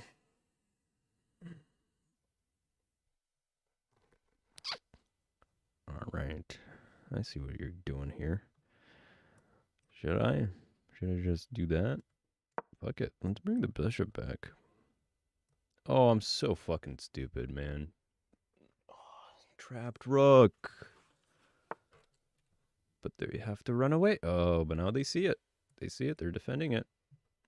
But now I have a free bishop. Okay. Knight comes out. Am I willing to lose a bishop for this knight? Damaging their pawn structure. But no.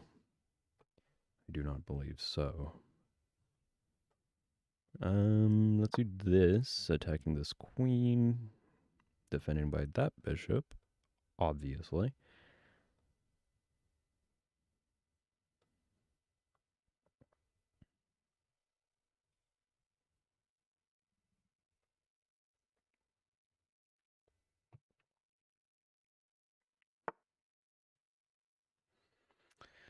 Moves the bishop out of the way. Could start making a run for it with this pawn. What good would that do? So they have this. I guess their idea is maybe come here or here. Maybe rotate the knight somehow and maybe control that. Something like that. Well, at least that's what it looks like. I gotta be a little bit more creative. Let's see. I'm gonna bring out the rook. Defending this. Very obvious what I'm gonna be doing. And then I can also slide this over. Or I guess I could have just done this. Oh, damn. Let's just go with it. Let's go with it. It's a very solid plan. I know it. Oh, this is so stupid. I do this. Okay. Okay. This is how we're gonna play now. 2 bishops, 2 rooks.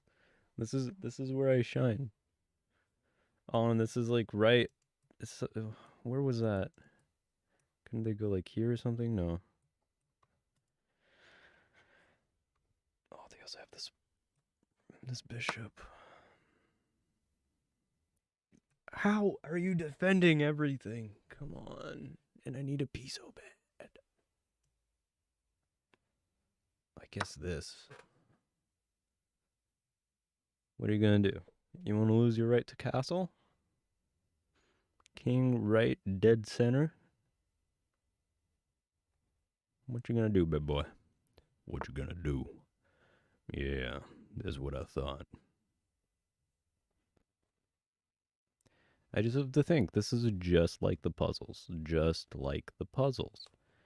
Except, I am losing really badly. Let's take... I'm losing a rook for a queen. Okay, I need to get this out of the way somehow.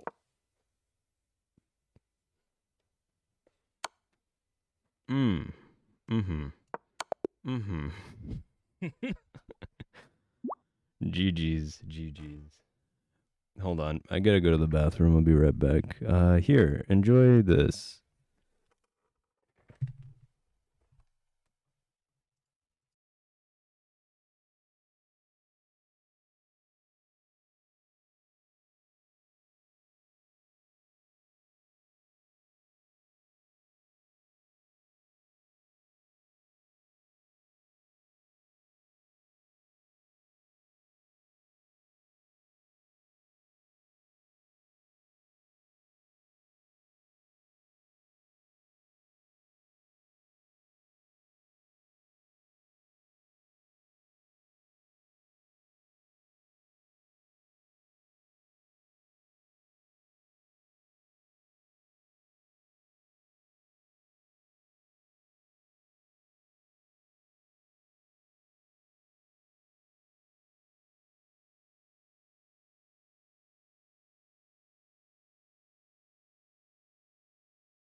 GG's, I'm the GOAT. You really are the GOAT. Until I beat you. Until I get good enough. Let's take a look at that game. Alright. Blunder on move 7. Don't love to see that. Oh, you guys can see it. Nope, not that. Okay. Classic book move. Love to see it. London. Yep. Why is it sometimes? Yeah. So it's here if it's the knight there, because then I take, or they take, and then if they take, I develop this, take that, take this. Okay. Learn something new every day. Tesla, I'm right there with you, buddy. Okay. Why? I mean, this is still pretty good. I was winning. Up until here. This was a mistake. Okay, this leaves with 4 losing. Yeah, I saw this.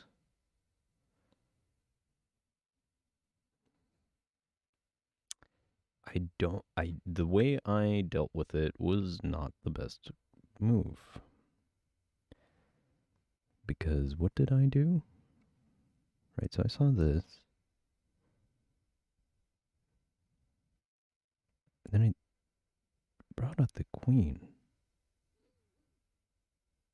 And then I brought it back. You did not play very bad. Or badly. Oh no, I think, I mean, for me, 75% accuracy, not bad. Oh no, you're good. It's very pedantic. It's bad and badly doesn't matter. Right. So then this was a miss. Why should I have brought the queen all the way over there? This is a way to win a pawn. This is the only move that works. Let's see how that turns out. But I'm attacking this. I'm still not defending this. Right? Why wouldn't you? Okay, so let's say we're blacks move on 5. Say I move here. Right? What if you just still do this? Then I have to move the king.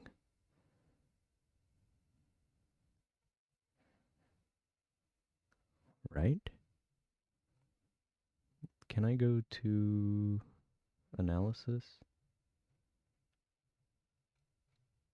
How do I see that? Analysis. Okay, so say I went here. I did the right move. And then...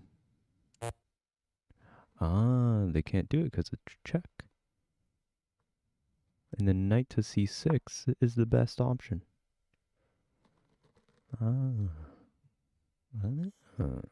That's a cool trick to know. Always look for checks, I guess. Alright. Lesson learned. I will most definitely forget. Right, blunder takes, develop the knight. Yeah, you should have pushed there. I'm surprised you didn't. I mean, this is still a good move. Right. Stockfish wants me to threaten the bishop. Stockfish wants you to get that bishop out of there. Castle. Right on time. Great. Takes. Get that bishop out. All right. Threaten. Why? Okay. This is still pretty good. Slightly better if I took with the king's bishop. Pushes. Takes. Yeah, this is when I got caught up with these pawn exchanges. I should have taken the bishop there when I had the chance. Then, yeah, I missed this trapped rook as well. Then queen back, good move. I take, obviously. Okay, not too shabby with my rooks. Don't know. Oh, I was thinking I was gonna push this somehow. You get high 80s on accuracy. No, that's really good. I mean, obviously, I always strive for best. It's so satisfying as well when you like look through it and you're like, 90% accurate, 95, and you're like, oh, I don't have to go through this review. All right, good move. You should have taken that bishop. It was hanging like this. It was so hanging. Yep, move, take. I should have taken. Why didn't I take? I didn't think this trade was worth it. This was a blunder. Oh, there was checkmate. Yeah. What's this? What should you have done? Take. This is what takes. Take. Right, and then just down here in GG's. Which is, it's more or less what happened. Right. You take, I take. Evades. Bishop. Or bishop should go all the way back.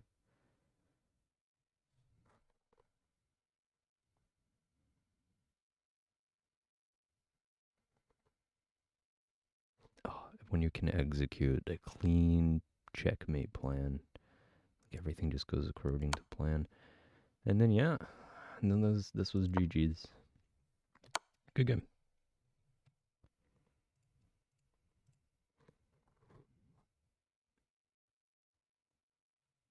All right. Am I still on 1510? No. Okay. We've learned our lessons. This looks like it's going to go a very similar way. Bring out that knight. Come on, I know what to do now. Multiple brilliance in the same game. I wish I could be there with you. Wait a minute. Well, it doesn't matter here. This is just a free pawn. Okay, I'll bring it back. Because if they bring knight out, and I push this, they can take this. No?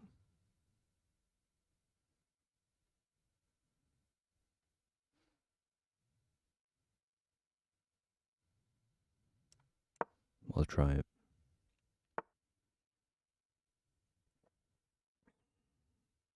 Yeah, I like giving some breathing room for the king. It's always pretty helpful. I didn't have time. I didn't see it coming, honestly. Okay, this isn't looking too good. Because I could take, they would take, I take, they take.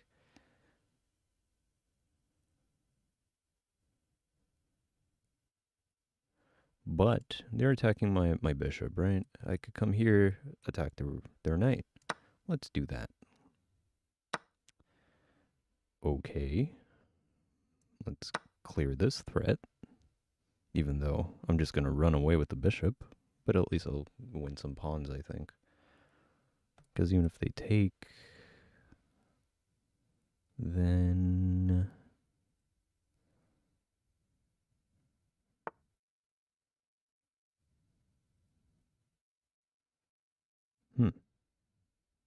that's weird. Alright, that also opens up this. Alright, they take.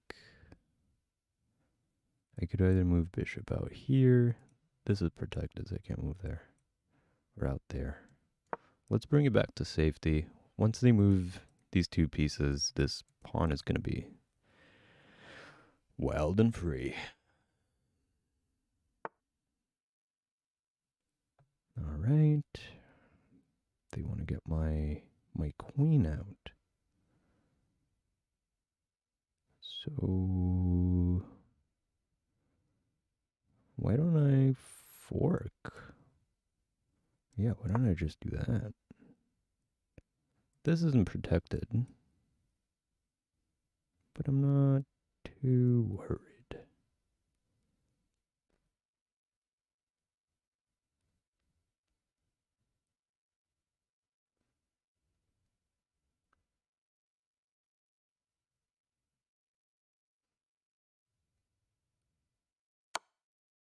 Mm-hmm. Feel like it's time to develop my knight. Just a feeling. This is not looking too good. Kingside, underdeveloped. But I can bring up my rook. I do want to get this bishop out first, I think.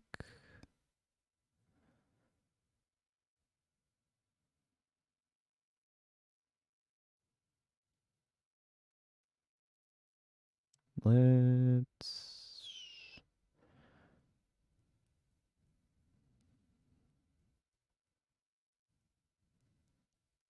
Knight or bishop first. If I push this, they take, I take. Still defended by that. I think I'm gonna do this. That also opens this, and then I can bring this out. After this exchange, I mean. Yup.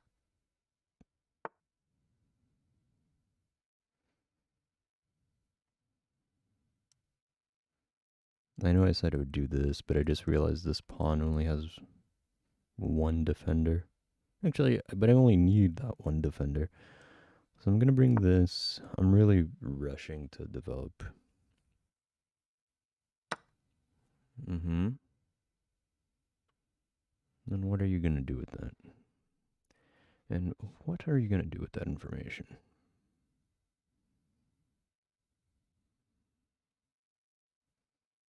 Let's play it safe.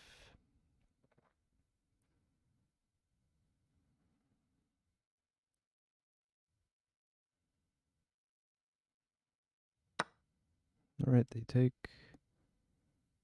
Dooby dooby doo. You know what? Come get it, I guess. Oh, I didn't need to do that. I could have just castled. Whack.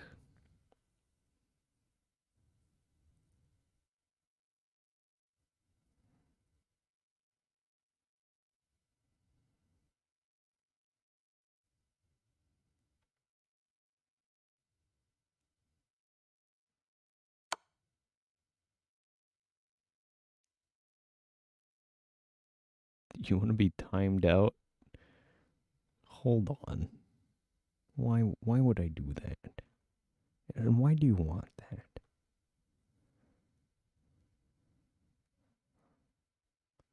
I could take...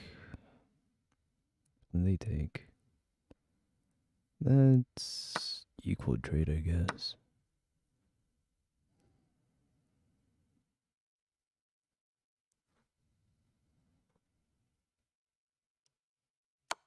Let's win tempo. Alright, just because you asked, I'll do it. If I can figure out how to do it.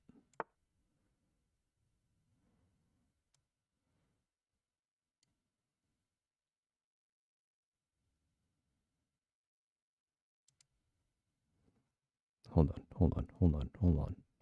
You're really going to be attacking my bishop like this? Well, it's pinned.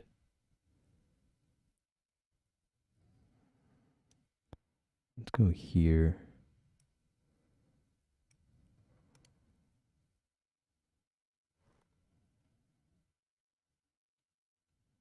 My brother in Christ, I don't even know how to time you out.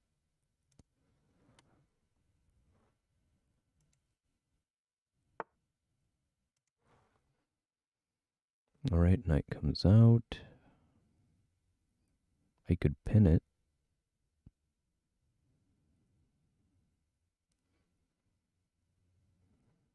Let's pin that knight.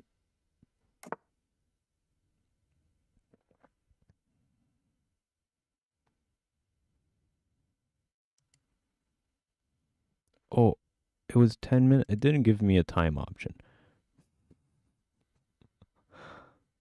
Oh, now I feel bad. Oh, goodbye, I'm the goat.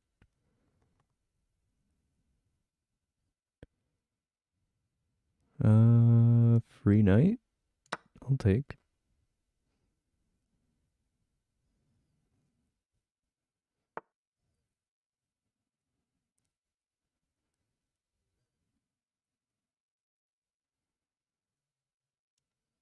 attack the knight?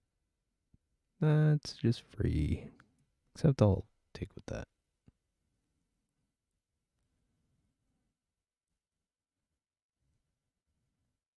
I can't remember if I'm the goat asked to be timeout for 10 seconds or 10 minutes. I'm hoping it was 10 minutes, because that's what I accidentally did.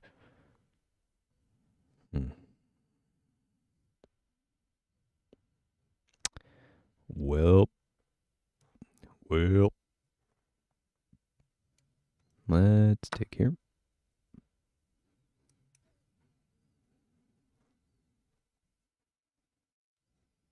Could bring this knight out.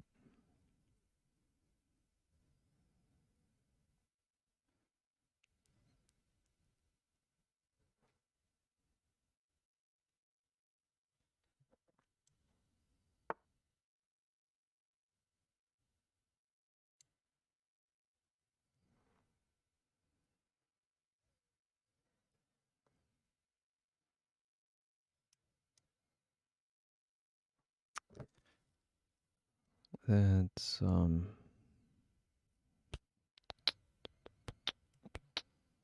bring this here. I wouldn't mind trading a, bishop for a rook.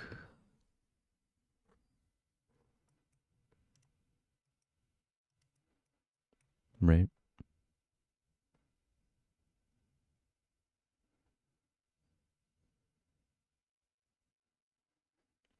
Oh, you know what?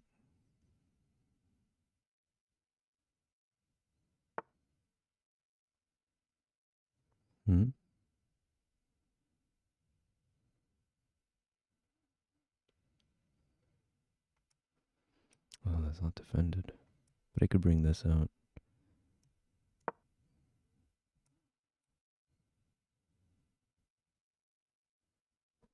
Oh, the tension is so high.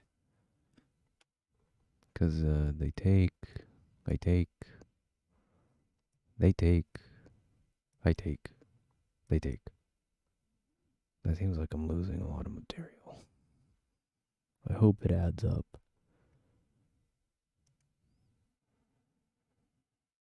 I think I'd be up a queen if that happened.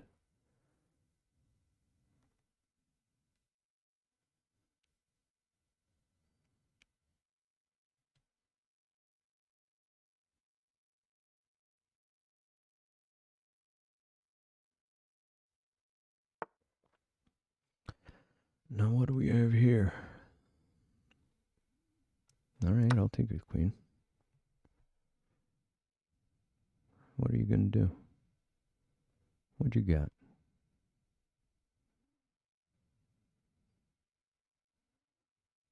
Huh, buttercup? What you got? You gonna take my bishop? You gonna take my bishop? Well.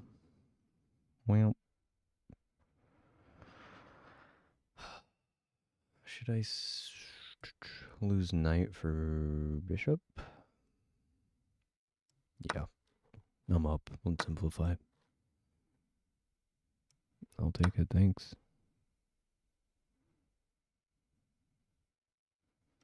And I have to bring this here, move this out of the way, and then bring queen. I think that's almost checkmate, but it would end up being forced. Still. Oh. Okay. Let's see. Okay. Played very poorly. What is this accuracy?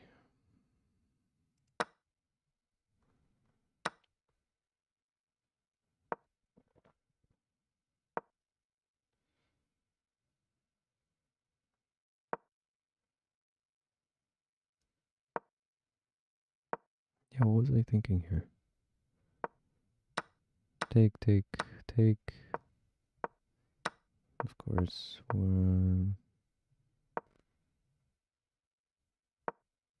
This was a blunder. Oh, because it could have attacked the queen. I see.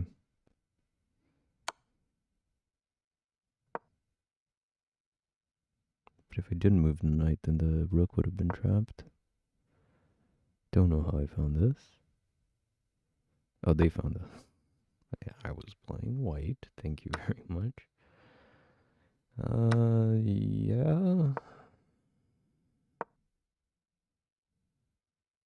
Well, okay. Well, I don't. Okay. Should have brought out the queen with the check, but didn't. You left your rook vulnerable to being captured. I mean, it's not that vulnerable. Like, the queen's right there. Right. And then, what is this? Yeah. Why didn't I take? What is wrong with me? So silly. I was trying to protect the queen, of course. Bad way to do it, though. Take, questionable. A reveal. Their c pawn is very vulnerable. Check.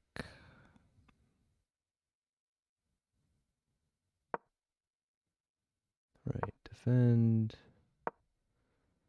Why does it want me to play bishop h4? This prevents the opponent from castling, which generates tactical. Okay. But then they could have still taken this. That would have been annoying. Oh, but I had this. I had the queen right there. Okay.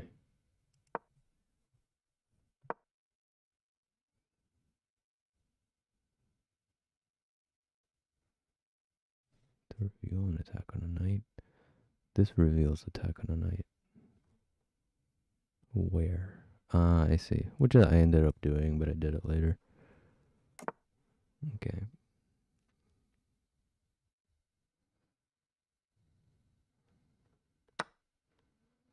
Takes, of course. I should have gone for that c-pawn. I see. So this was a miss. And then I saw that the knight didn't have any defenders.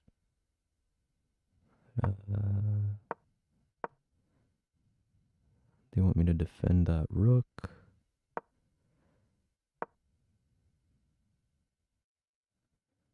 To win material. This wins material? How so?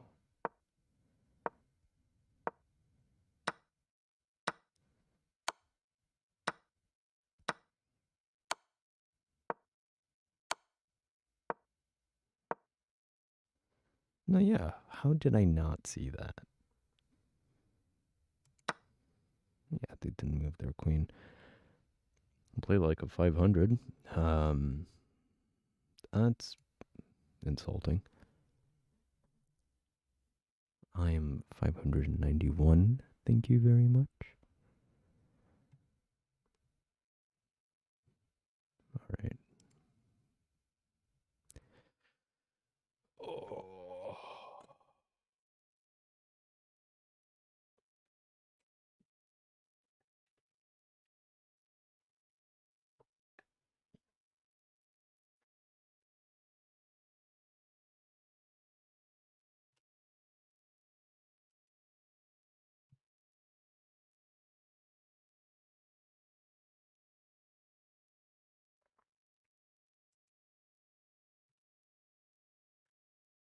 Do one more game.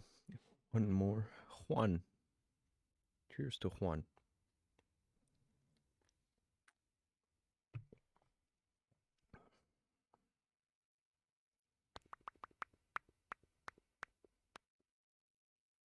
Do I want to do Blitz?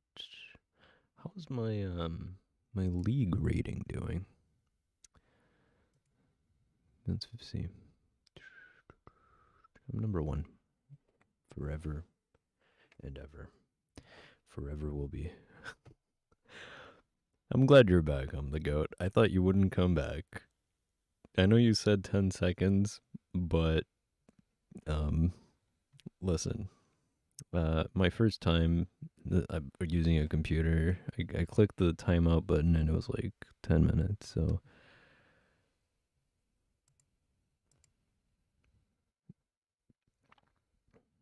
okay, I'm fine. This ends what, tomorrow? What day is it? Today's Thursday. It's not even Saturday. What's going on? Yeah, sure. I believe you. Uh-huh.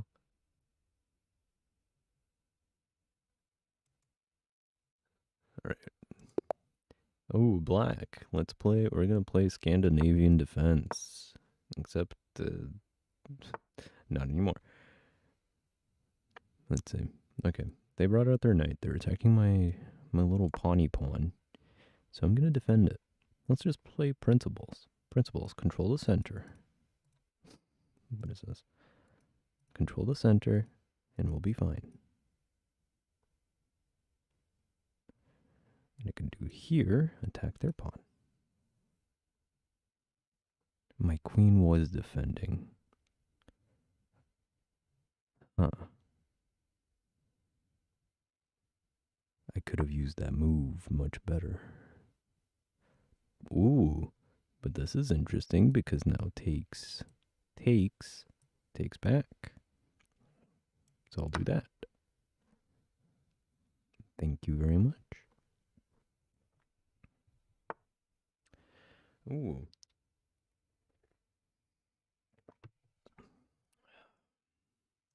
Ugly.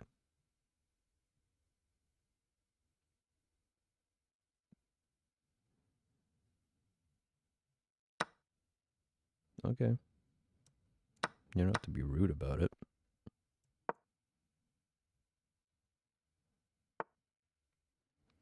Alright, it's time to develop the queen side. They're gonna push this, aren't they? Well, I'll take that knight, thanks. And develop my bishop.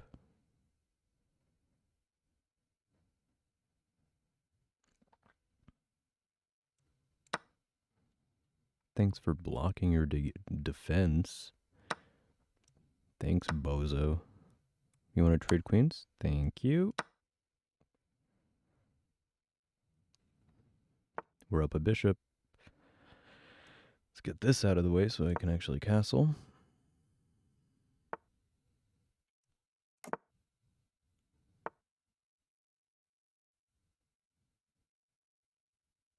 Don't need it. Go on, take it. Thank you. And then that also does that for me. All right, how am I going to do this without completely blundering this? Let's move the rook onto an open file. Keep him principled. I'll leave that rook just where it is. Let's start pushing some pawns. Maybe this was a bit too obvious, but I also had this defended. Oh no, my rook. Oh no, my rook. Oh no, my rook.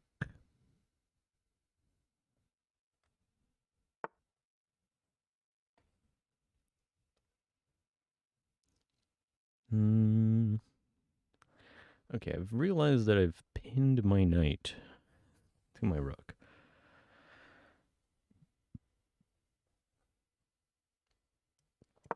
Let's just push pawns. PPs, brother. PP all the way. Got two pass pawns. Well, not technically pass pawns, but you know, move here.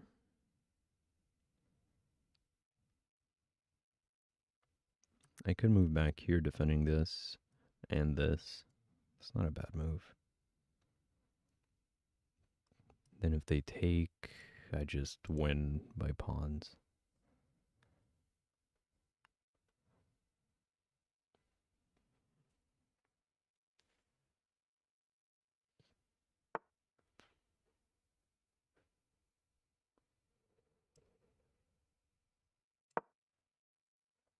I'm attacking his his rook, except they took without thinking.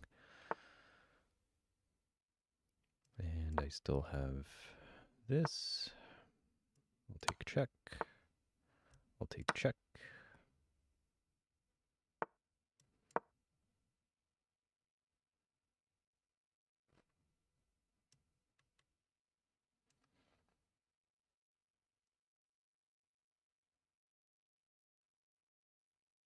I could have checked with the knight and won the rook for your knight.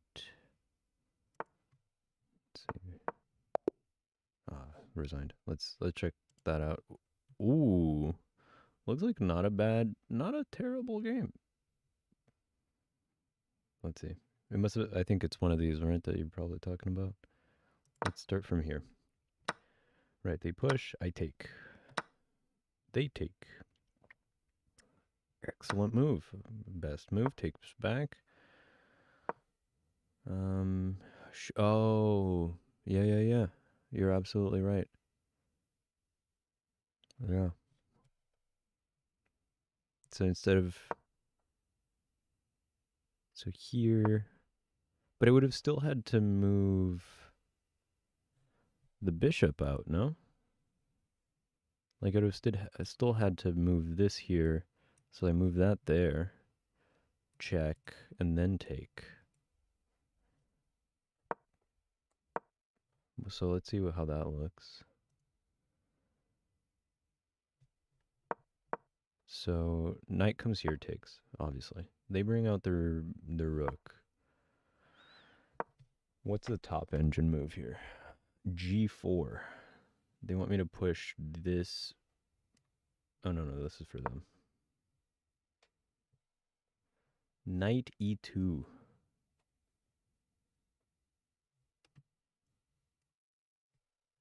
So here I should have done this. Then King F1.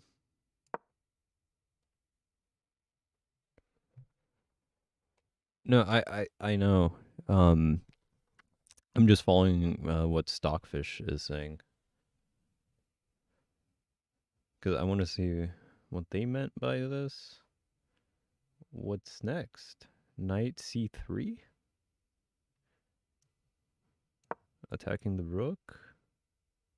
Then you would move the rook. Rook D2.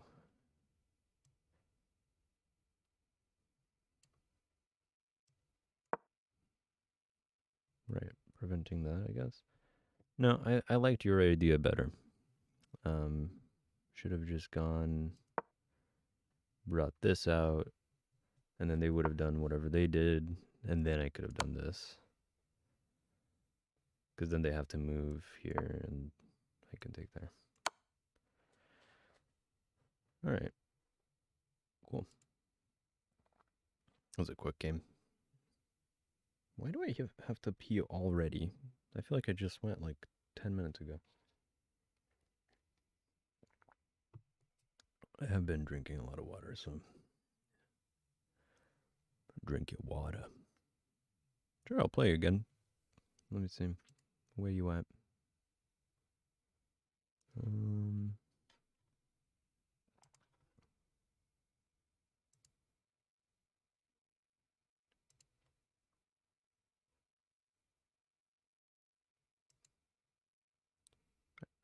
When I find out how to do it, I swear to God. Yeah, there we go.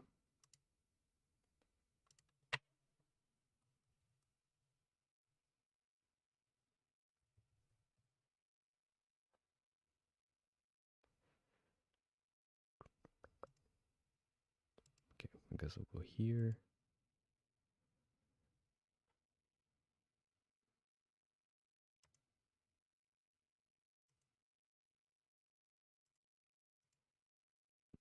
All right, we'll do 15, 10 again.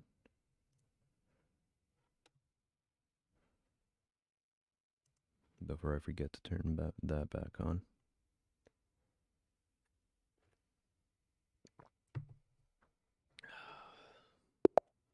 Cool, but I'm getting high for this one.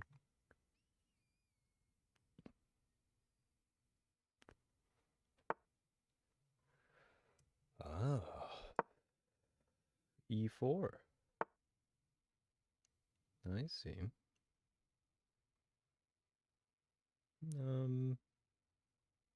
Don't mind if I do.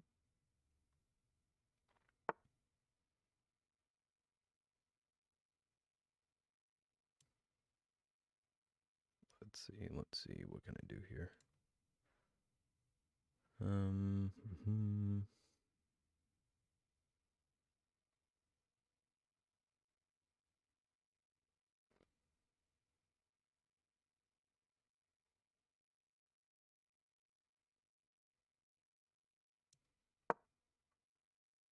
Fianchetto.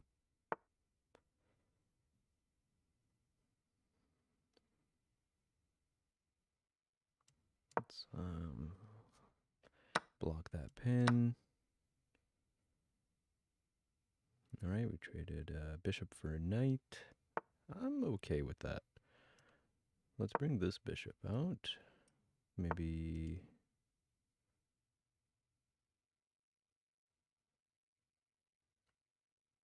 do a little something like this.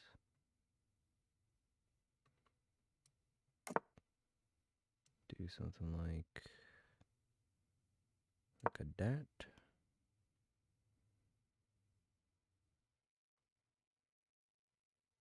I should have brought the queen out first.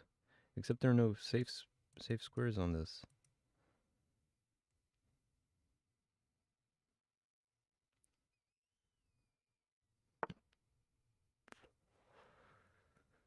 Okay, move the knight.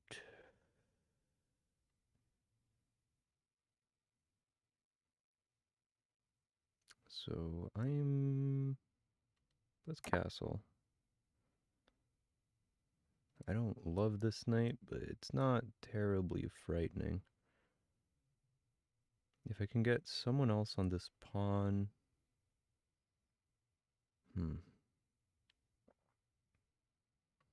While keeping this open. Maybe I could attack that rook, bring this knight out, attack this. Then it's fair game, I guess. I'd be down either a knight or a bishop. Okay. I'll leave that there. Oh, no, now my plan has been thwarted. I need to get this queen out. What if I push? Or what if I move out here? Nothing's attacking this square. But then what? That's the real question.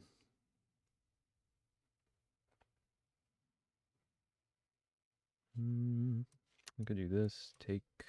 It's not terrible. Except this leaves this open. So I gotta find a way to protect that.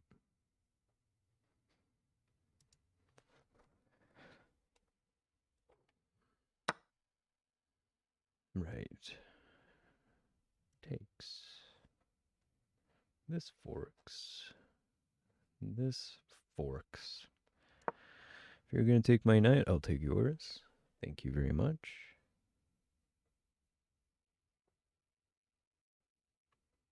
So I can't take with this or this. Oh, I should have taken. Bro. That was a blunder. Yeah. Let's do. Can't go there. Yeah.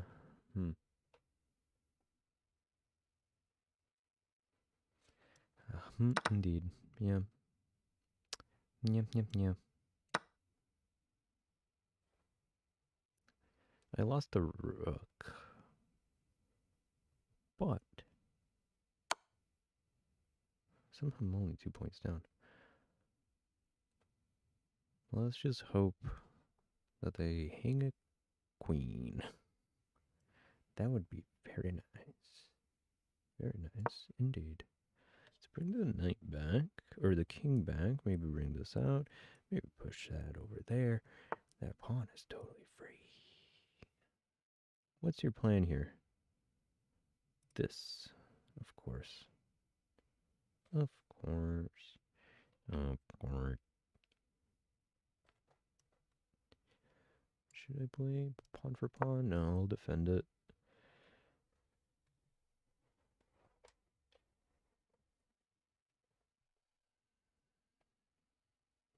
Hmm.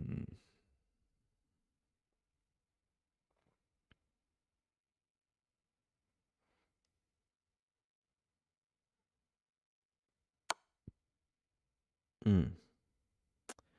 Right. That is a move that you can do, and you are going to win a rook. Right.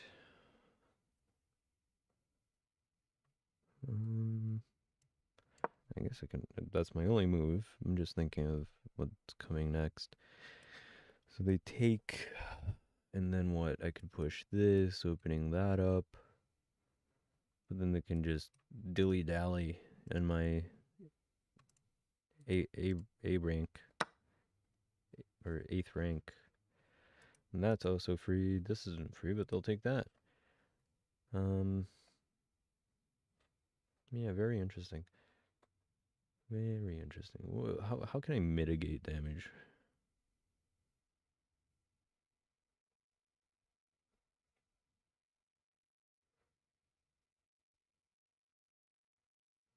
Hmm.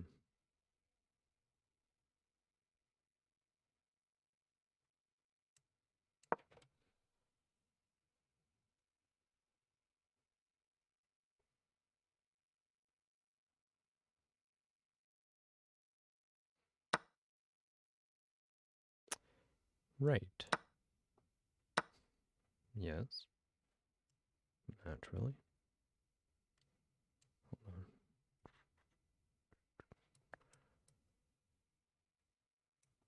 No.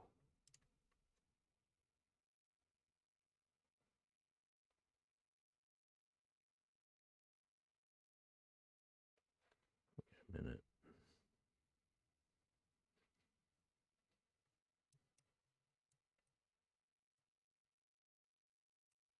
No.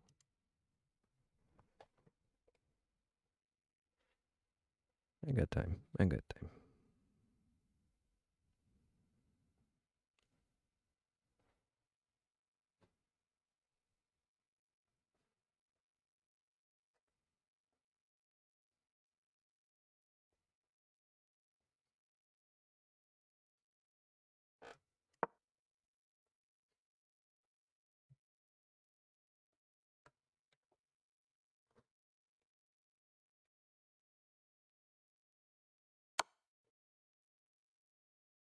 Yes.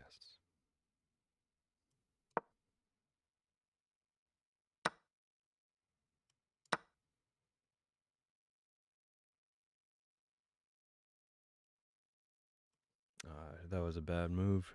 Could have moved knight there.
Think this is working?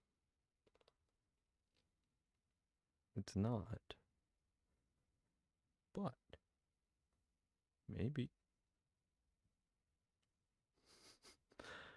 I say as I'm 8 points in material down. Right.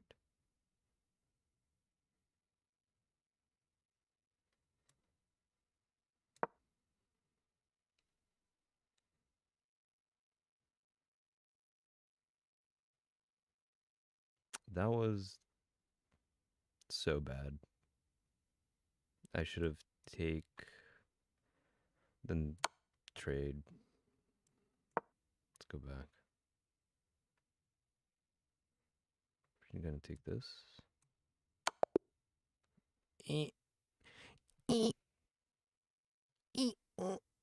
GG. I didn't see that one coming. God damn. What a game. Let's see.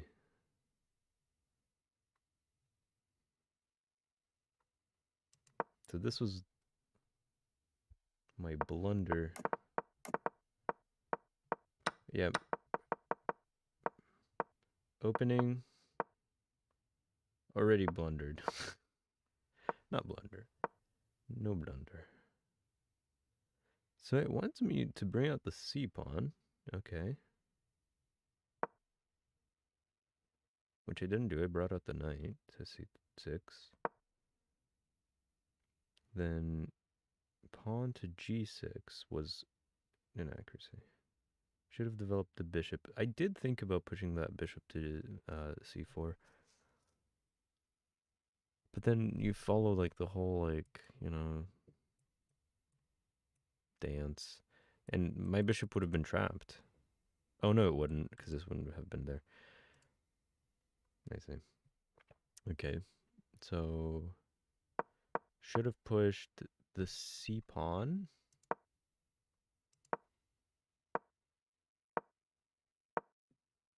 Right, it's something like that. Okay.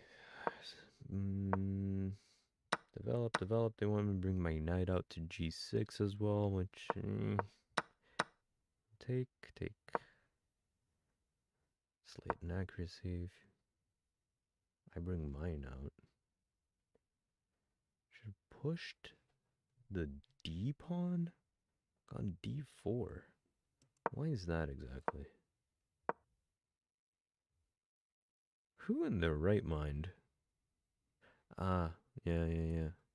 Because you can't just take. Especially if you still have that pawn here. Because I take, then I can take back.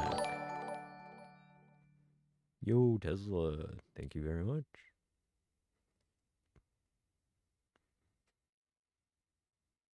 Bishop B2. Why? Bishop B2. Gone here.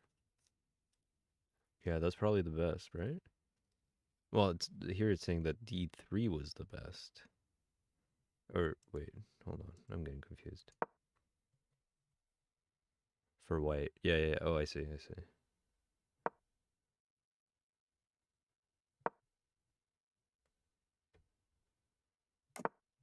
Okay. Castle. I bring out the knight, which is okay. These pawn moves I don't understand. Why would I do this? Like, what is this doing? I know it's best, but this is like what I need the most explanation on. Okay. I still saw it. This is just the opening. Right, so bring out the knight. Then knight G5. Right, taking control of the center to threaten winning a pawn? Where? Where's the threat? Ah. Why couldn't I just take it though? Oh well. Because I'm still attacking this pawn. Oh no, I see.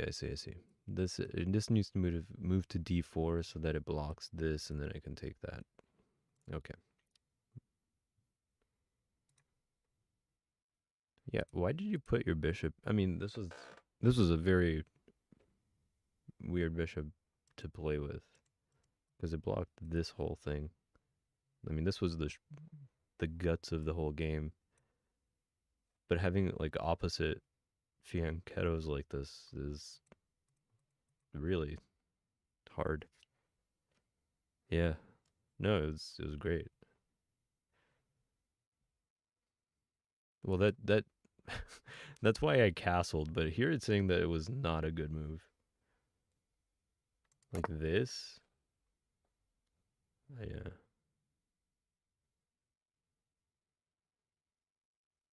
Right.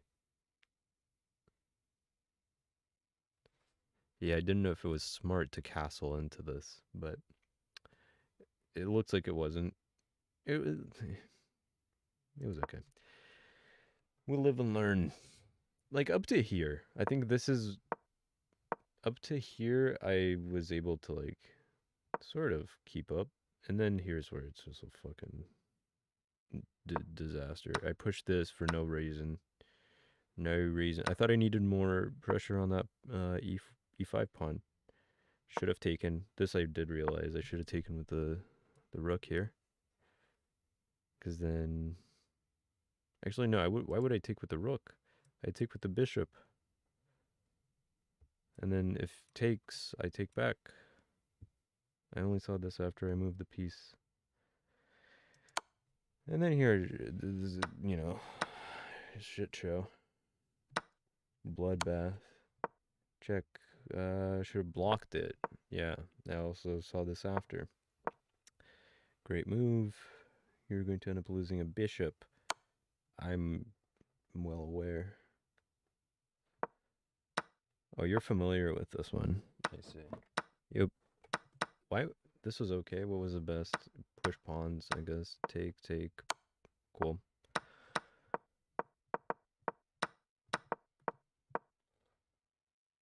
Oh, I see. So, move the knight. Knight come. The bishop should go out and pin the knight to the rook, I guess. Okay, cool. Alright. This is like the third time I have to do this, but I'll be right back. I need a piss.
Don't okay me.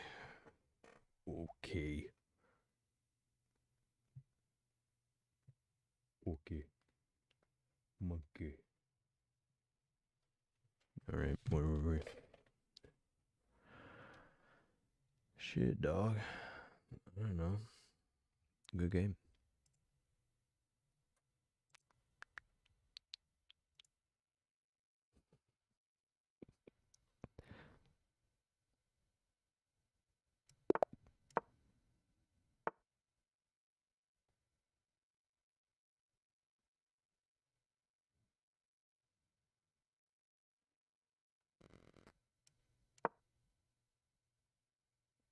This is my impression of I am the goat.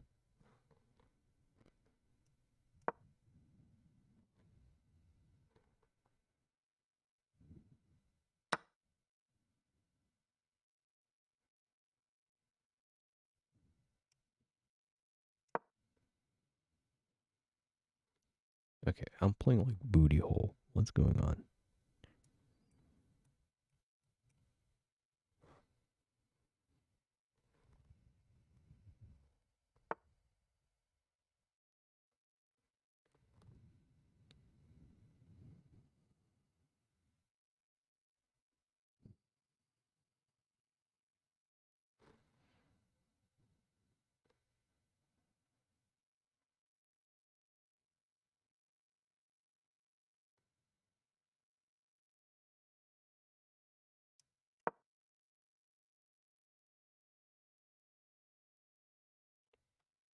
Okay.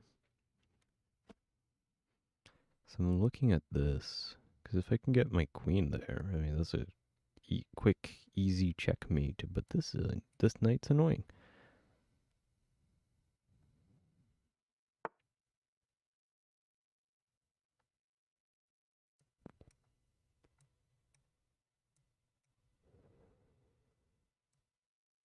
This hits this and this.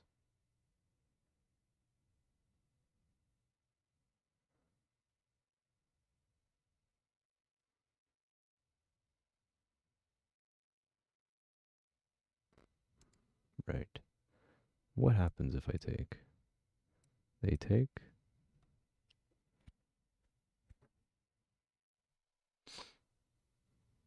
I need to get my knight out.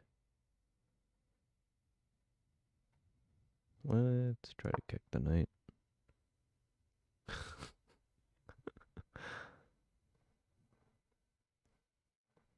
Yeah, at this point, I don't know what you're referring to.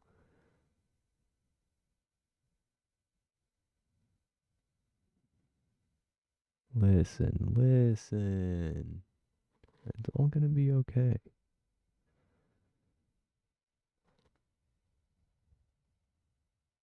Am I forcing this exchange? Let's do... No. No. No.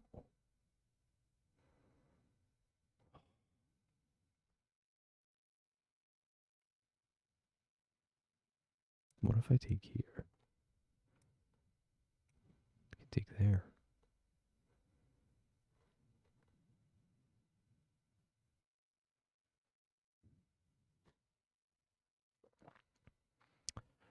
Oh, brother.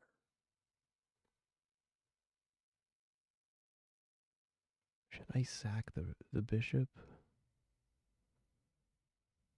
It's not even under attack.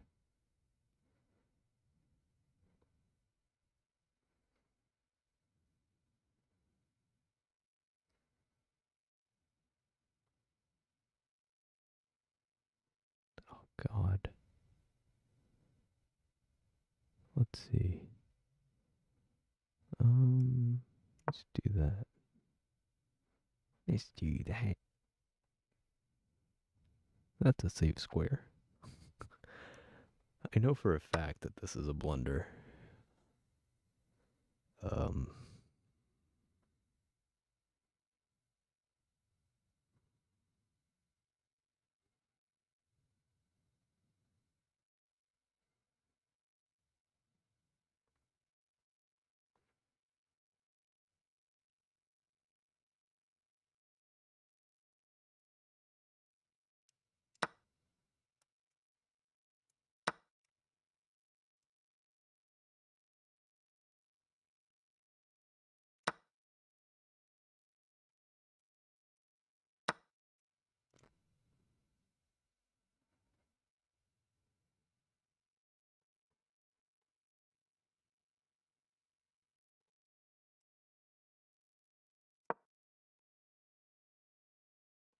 this works.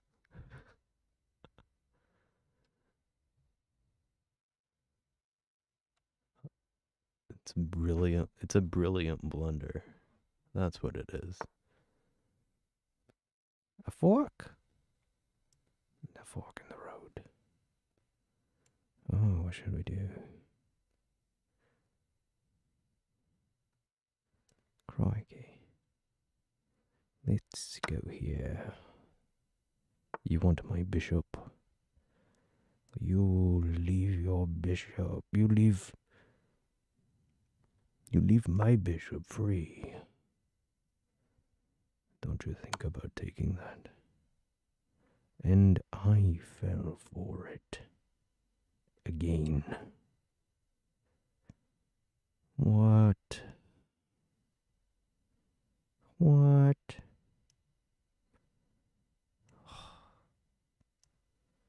And the knight's gonna escape. This is hell.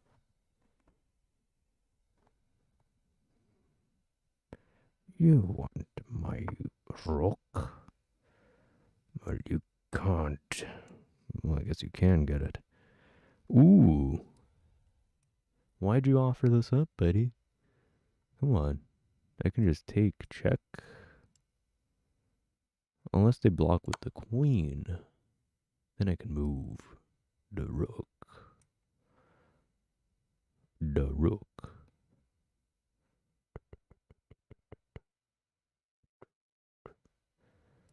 As of this. I can move this back.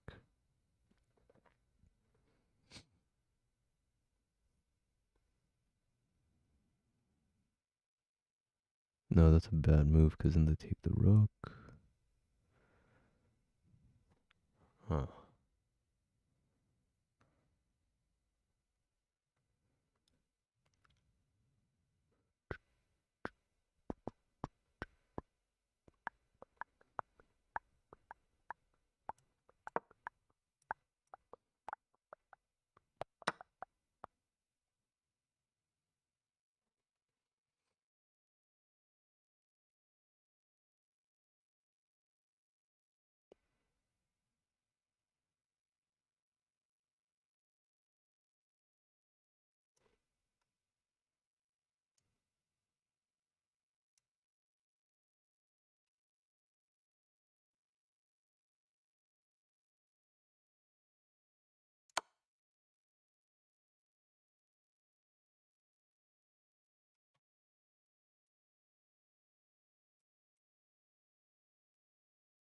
Yeah. Now I am not doing too well.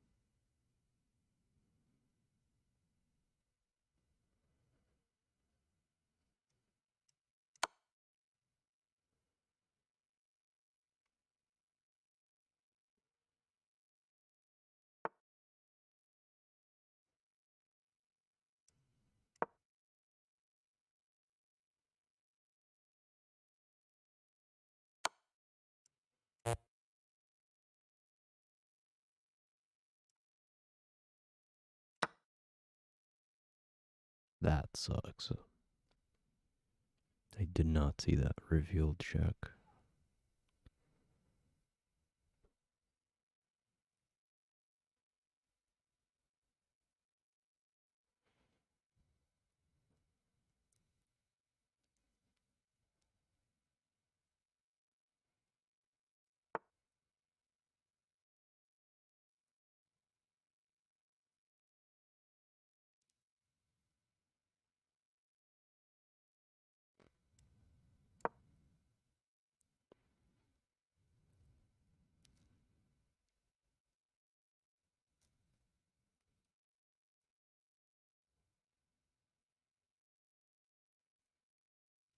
Yeah? I don't know. I'll just play this or something.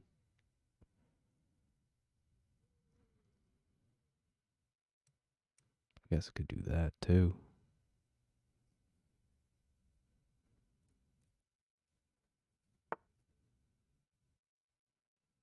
Yes, sir.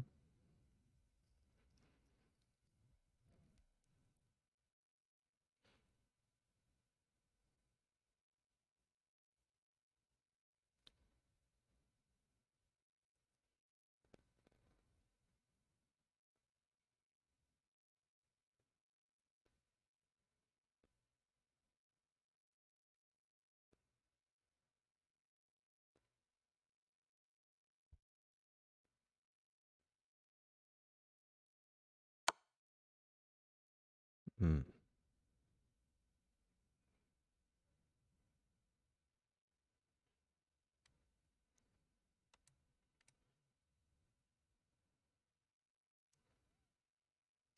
Rook for bishop.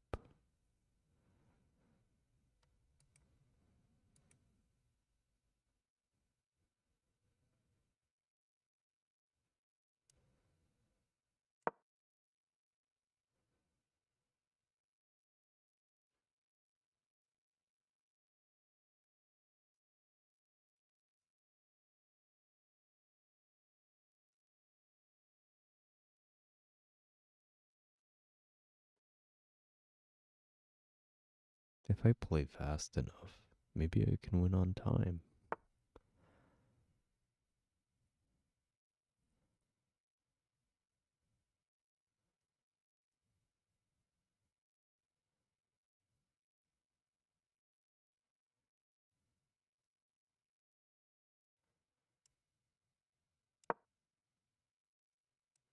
Yeah, they have this.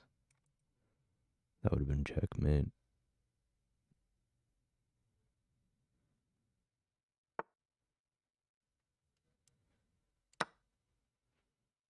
Now it's not looking too bad.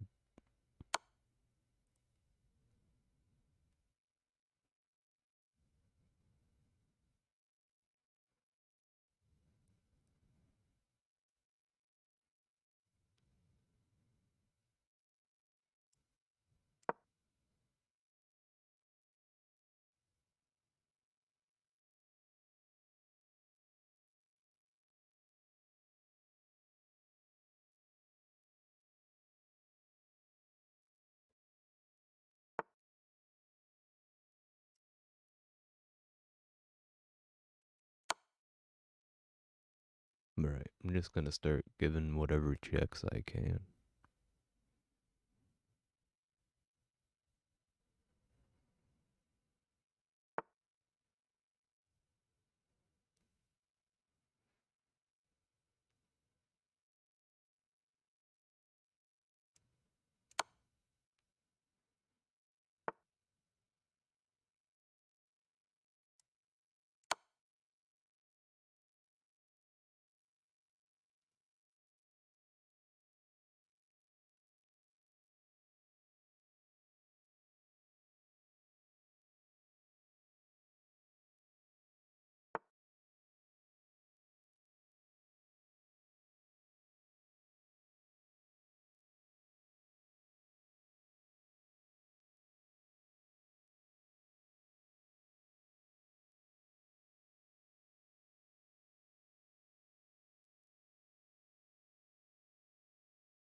Hmm. The game's equal somehow. Oh shit, I only have a minute.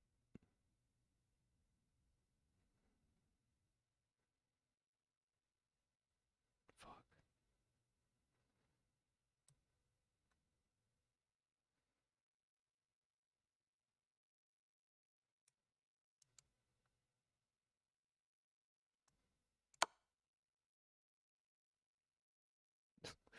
Now I'm just being a menace. It's just about how fast I can find these checks.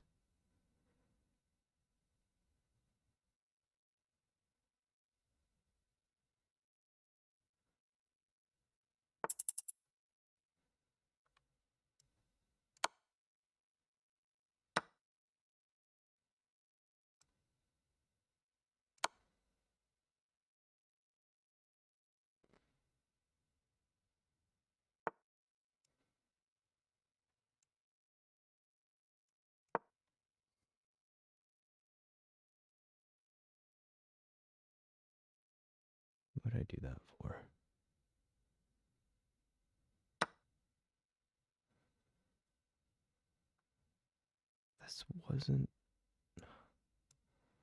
This wasn't supposed to happen like this. Yeah, I don't have any good moves. What'd you call them? Moves. Maybe I can push the king this way or something? Yeah, that's what I thought.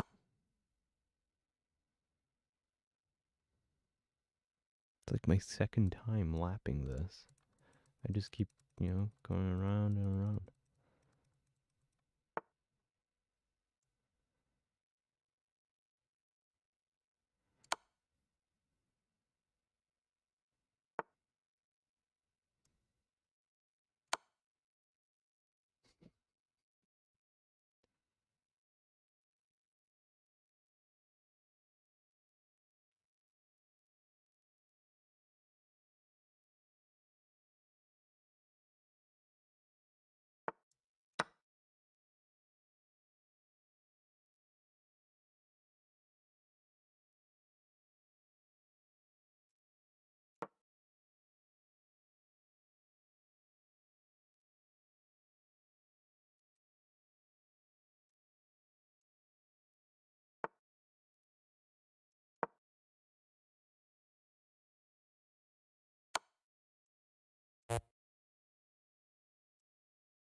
Oop, that was a miscalculation.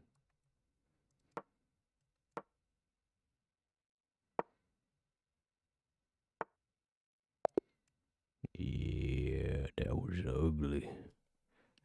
I bet you can't get 11 blunders even if you tried. This takes pure skill. Yeah. Too good for this game. Alright.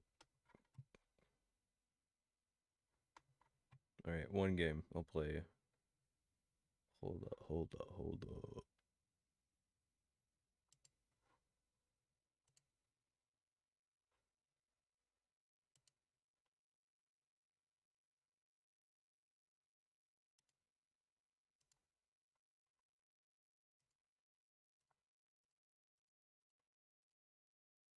Got you.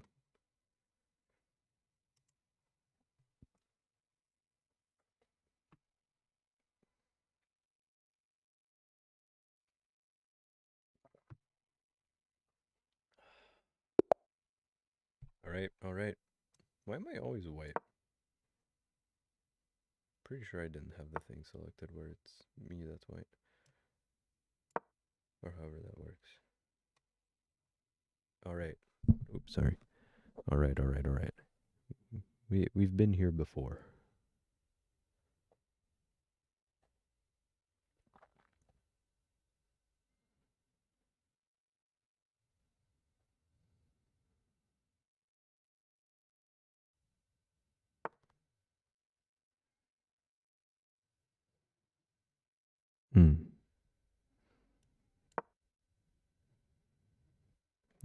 That's not the right move.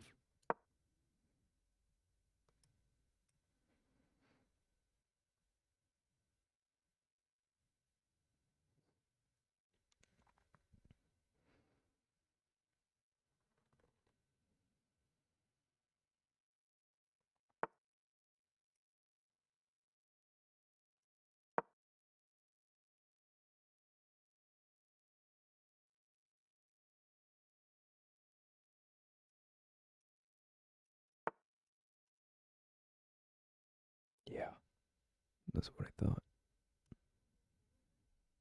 Hmm.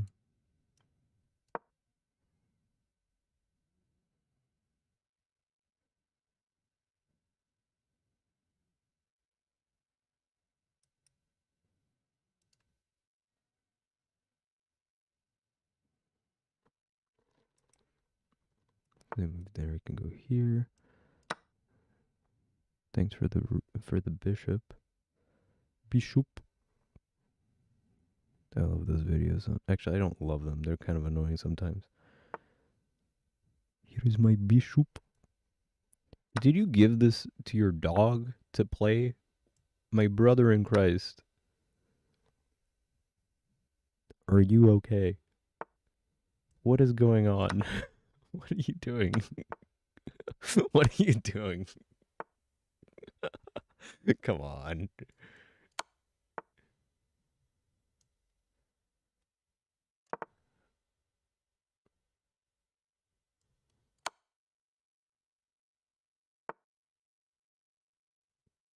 This is just like the puzzles. Can I solve this one? Probably not. Let's see.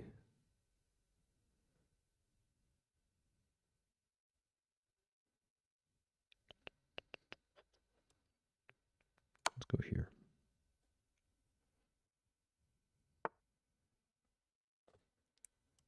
This should be checkmate, no? Oh, no.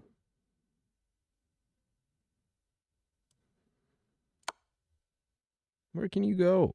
Here, of course. All right, let's just do that then. My brother in Christ. What happened right there? Are you feeling all right?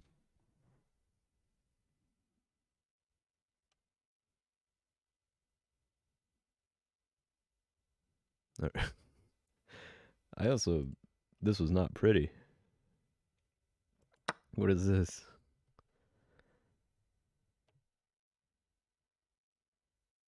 Did you get 11 blunders? Hold up.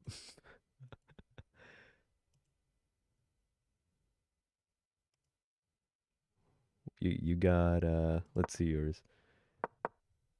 No blunders yet, no blunders. All right, you got one blunder. That's two. I had mate in one. Oh, no, no way. Okay, two blunders.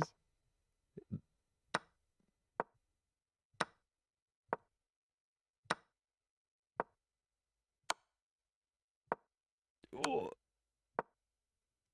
that's only two. Sorry to tell you.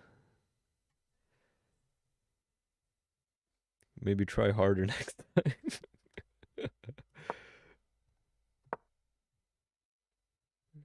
Oh, what a what a game. That was funny. All right. What can I say? It only takes a master, you know. I'm not looking for a GM title or anything. I'm here for the BM, you know, the blunder master. All right. I'm going to take a quick break from chess and look for something to watch. Let's see.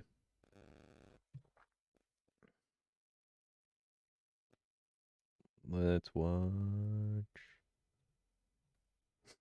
Should I watch chess content right after? Am I that much of a psychopath? Oh, this is. All right. Ladies and gentlemen, thank you so much for. All right. Good night. I'm the GOAT. It was nice hanging out and playing with you. Clicking on this video. It's going to be your first step in realizing why exactly it is that you are struggling to get better at the game of chess. Let me tell you how this video is going to work. I am going to give you the 3 major reasons you are not improving as a chess player right now. Number 1, you do not have a good enough understanding of the openings that you are playing or chess openings in general. You make the same mistakes, or you don't have the fundamentals down, or you cannot actually explain the plans of your openings. Maybe you watch videos, maybe you buy courses. That is reason number one. Number two, you never think for your opponent, okay? You are only thinking for yourself. We're gonna jump into that. And number three, you only think in one move bursts. What that means is you might just make a trade for the sake of making a trade. You might just attack something for the sake of attacking something. And it goes for looking at what your opponent wants to do as well. These are the three reasons. Now, we are going to jump into games that my subscribers were brave enough to submit to me. After we look at all those games, we will see how all of these problems come up throughout the rating ladder. In this video, games are between the ratings of 400 to 2200. So do not think closer to for a 400 second that you are outside of the range for this video. First, let's jump into openings, okay? Timestamps are on the video player. You are more than welcome to skip ahead to where we actually get into the subscriber games. This is what I'm talking about when I talk about openings. The best example of this is when you have the black pieces, and in the early stages of the rating ladder, you are getting hit with things like this. Queen to h5, the scholar's mate attack, and you blunder, and they take your pawn, and you get forked, and then you lose a rook. Now, in the opening phase of the game, when you get hit with tricks and traps, the secret is to not have it happen 2 or 3 times. In chess, at most, you get that allotted amount of time and attempts at getting something correct. When you are a super beginner, you need to get your fundamentals down with black and with white. What does that mean? 1 pawn in the center if it's possible, okay? 2 pawns in the center if it's possible. Right now, it's not possible. So you need to develop your knights before your bishops. Okay, you need to take central pawns when they arrive. You need to not leave them in the center of the board. You need to get your knights out, your bishops out, get your king to safety. And when you get hit with these kind of cheesy, tricky, aggressive things, you don't just go, oh, well, that was tough, and then move on with life. You gotta go learn how to deal with that, right? So this video is to compel you to realize that getting bad positions in the openings is 100% completely avoidable. You don't have to do that. You don't have to get bad positions in the opening. Now, for the more advanced beginners and for like the intermediate folks, okay, a lot of you like a YouTuber, maybe like myself. A lot of you decide to buy a course, okay? The best example of this is maybe people who want to play the E4 course or the London. Now, the best way to learn something is to teach it to somebody else, provided that you can teach it to somebody else. If I left you with a chessboard and I was just there listening, can you explain the Vienna to me? Can you explain the opening that you play to someone? In the Vienna, for example, after knight to c3, the Vienna is only possible against e5, by the way. Some of you play the Vienna and then start thinking, oh, well, I'm playing the Vienna against this opening. No, there's no such thing as playing the Vienna against another opening. You understand? That's already a complete fundamental misunderstanding of an opening. So let's say you do know how to play the Vienna. Do you know the symmetrical Vienna? All right? Copycat. Do you know how to play the Vienna Gambit? What are the most popular moves here for black in the Vienna Gambit? Can you explain all of these things to somebody when you don't have an opening course in front of you? When you don't have a cheat sheet in front of you? If you can't, then you don't know your openings. I urge every single person who is listening to me right now, okay? Doesn't matter what opening you play. You can play d4, maybe you play a Catalan. Okay, do you know all the variations of the Catalan? Can you think about them from your opponent's perspective? No?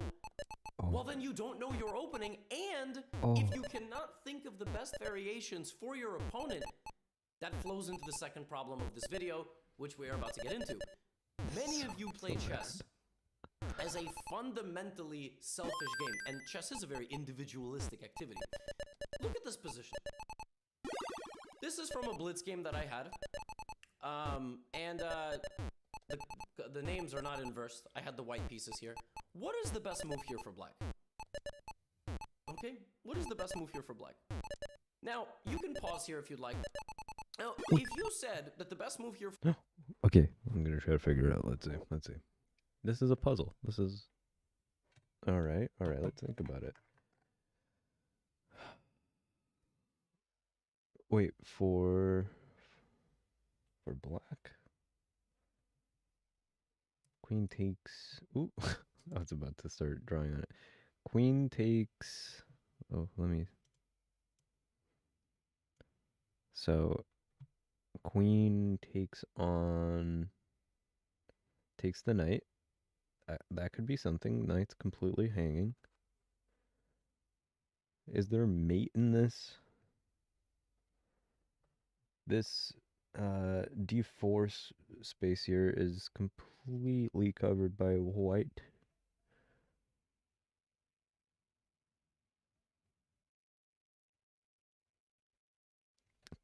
Queen takes knight. No?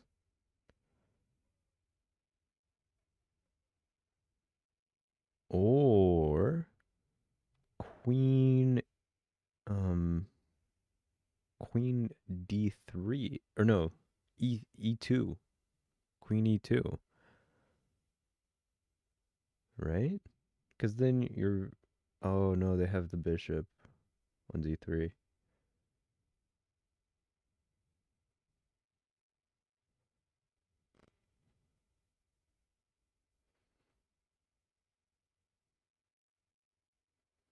Ooh, check on check bishop. No, bishop G5 is covered by that. H pawn on H4.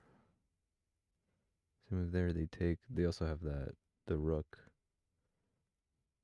The rook on the G file. Man. I mean, taking the knight at least wins material. But it can't be that obvious. For black is the move queen takes knight. I don't blame you. It's an absolutely free knight. The problem with this move is that you lose the game in one move. How many of you fell for that? Yeah. Now, a lot of you are going to lie, okay? A lot of you are going to say, I saw that. This is checkmate in one move.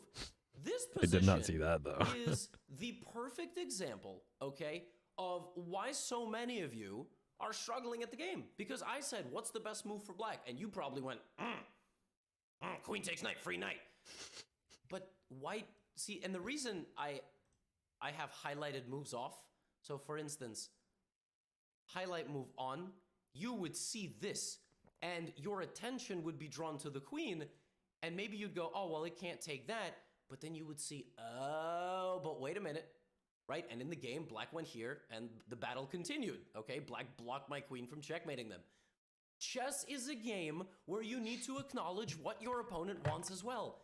And the more you play, and the better you get, the faster you're going to be at processing all of the things that your opponent wants to do with less time on the clock. But right now, a lot of you are playing 10-minute and 15-minute games. And now, we're going to go through a whole list of games. I'm going to try to do this in about 25 minutes. If I go too fast, okay, watch the video a second time. Bless. Appreciate y'all very much. This was a game sent by two 1500s, okay? First things first. White plays a Ponziani, okay, Ponziani opening. Black, totally losing position in the first, 6 moves. Doesn't know the Ponziani opening. So what should black do when this game is over? Go learn the Ponziani opening. You see, this is how you learn, folks. Black got a totally lost position. Now watch this. Black gives a check, tries to develop a piece, and then in this position, thinking in one move bursts. Why trade the bishop for the knight there? There's no need to do that. The bishop was not under attack. The bishop is better than the knight, right? One move bursts. White now has a beautiful position. Now, what does white, and look at this, black should be trying to castle, but instead black goes here, and now white breaks the structure. It is completely winning for white. It is totally over now. White wants to get a queen here. White wants to get a knight here. That's what white wants. Maybe castling. That's another thing that white should consider. What does black want? Black wants to make sure the position stays as closed as possible and get their king over there. That's what black wants. Black wants safety for the king. Now, this position goes completely nuts. Okay, white plays too slowly. White allows black to more or less consolidate, and now absolute loss of focus. Trying to go over here. That's not what the position demands. Now, C4. That's not what the position demands. And over time, black gets totally kicked out, and all of a sudden, white has no advantage. Like, white gets kicked out. White has no advantage. You go back a few moves, it was +3 because white needed to attack the weaknesses. That pawn is literally you can't guard it with black. And white just gets just one move thoughts. Now it gets even. It sounds like I need to learn an opening for sure. White plays like completely. check and bishop takes h7. A one mover that hangs. I don't think I know one that well. It's probably why I'm losing. I just need to learn an opening. Black plays queen takes h3 because you cannot take the queen because You you're pinned. need to learn how to play this fucking game. God damn But it. the bishop was attacking the rook. I just don't understand. What guys? This is a one move kind of a thing. I mean, come on. And this is not a mate because this is protected. Trust me, that wasn't even the end of it. That wasn't even the end of it. Black actually got back into this game. Look at the position. But knight takes f3. In this position, it is -13 for black. If black plays knight c2 check and then knight back to e3. I mean, the game is over. It's like forced mate soon. Forced checkmate very soon. And black has 2 minutes 40 seconds to play knight c2, knight e3. Instead, black plays knight takes f3, which just loses a knight. You know why black Some played shit knight I takes would f3? play. Because black thought, if this, then this. You guys need to stop proving yourselves right, okay? You need to stop proving yourselves correct. Copium. Prove That's what it yourselves is? wrong. Why does a move not work? Because of this. And white, I mean, it was still very dramatic. You know, the game actually white did not win this game. Just even crazier. But this is all bad opening and one move bursts. Now, here's another little example, all right? This opening is pretty good.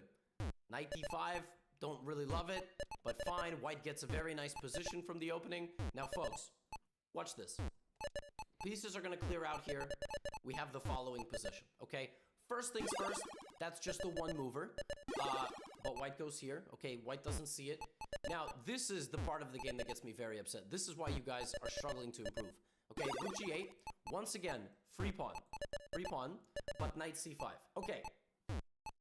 In this position, this knight does not actually attack anything. Everything is defended. Black needs to ask, what can white take? That. You play f6, you're fine. Instead, black goes here, which just allows this. Just completely allows rook takes pawn, which is a fork. Now, white needs to ask, what is black threatening? Well, black is not threatening this, but black is threatening bishop takes knight. And that. The best move here for white is kind of tricky. It's rook d1. Hitting this. Then white is winning. White can also give a check. Get it away. Instead, white completely misses this with 12 minutes on the clock and plays b4. And black goes here. And now white doesn't even acknowledge the threat of rook g2 or king e5. And instead white takes the knight. Just no acknowledgement of another person on the other side. Black goes here. And now white can either move to the corner and get checkmated or go to f1. White gets checkmated.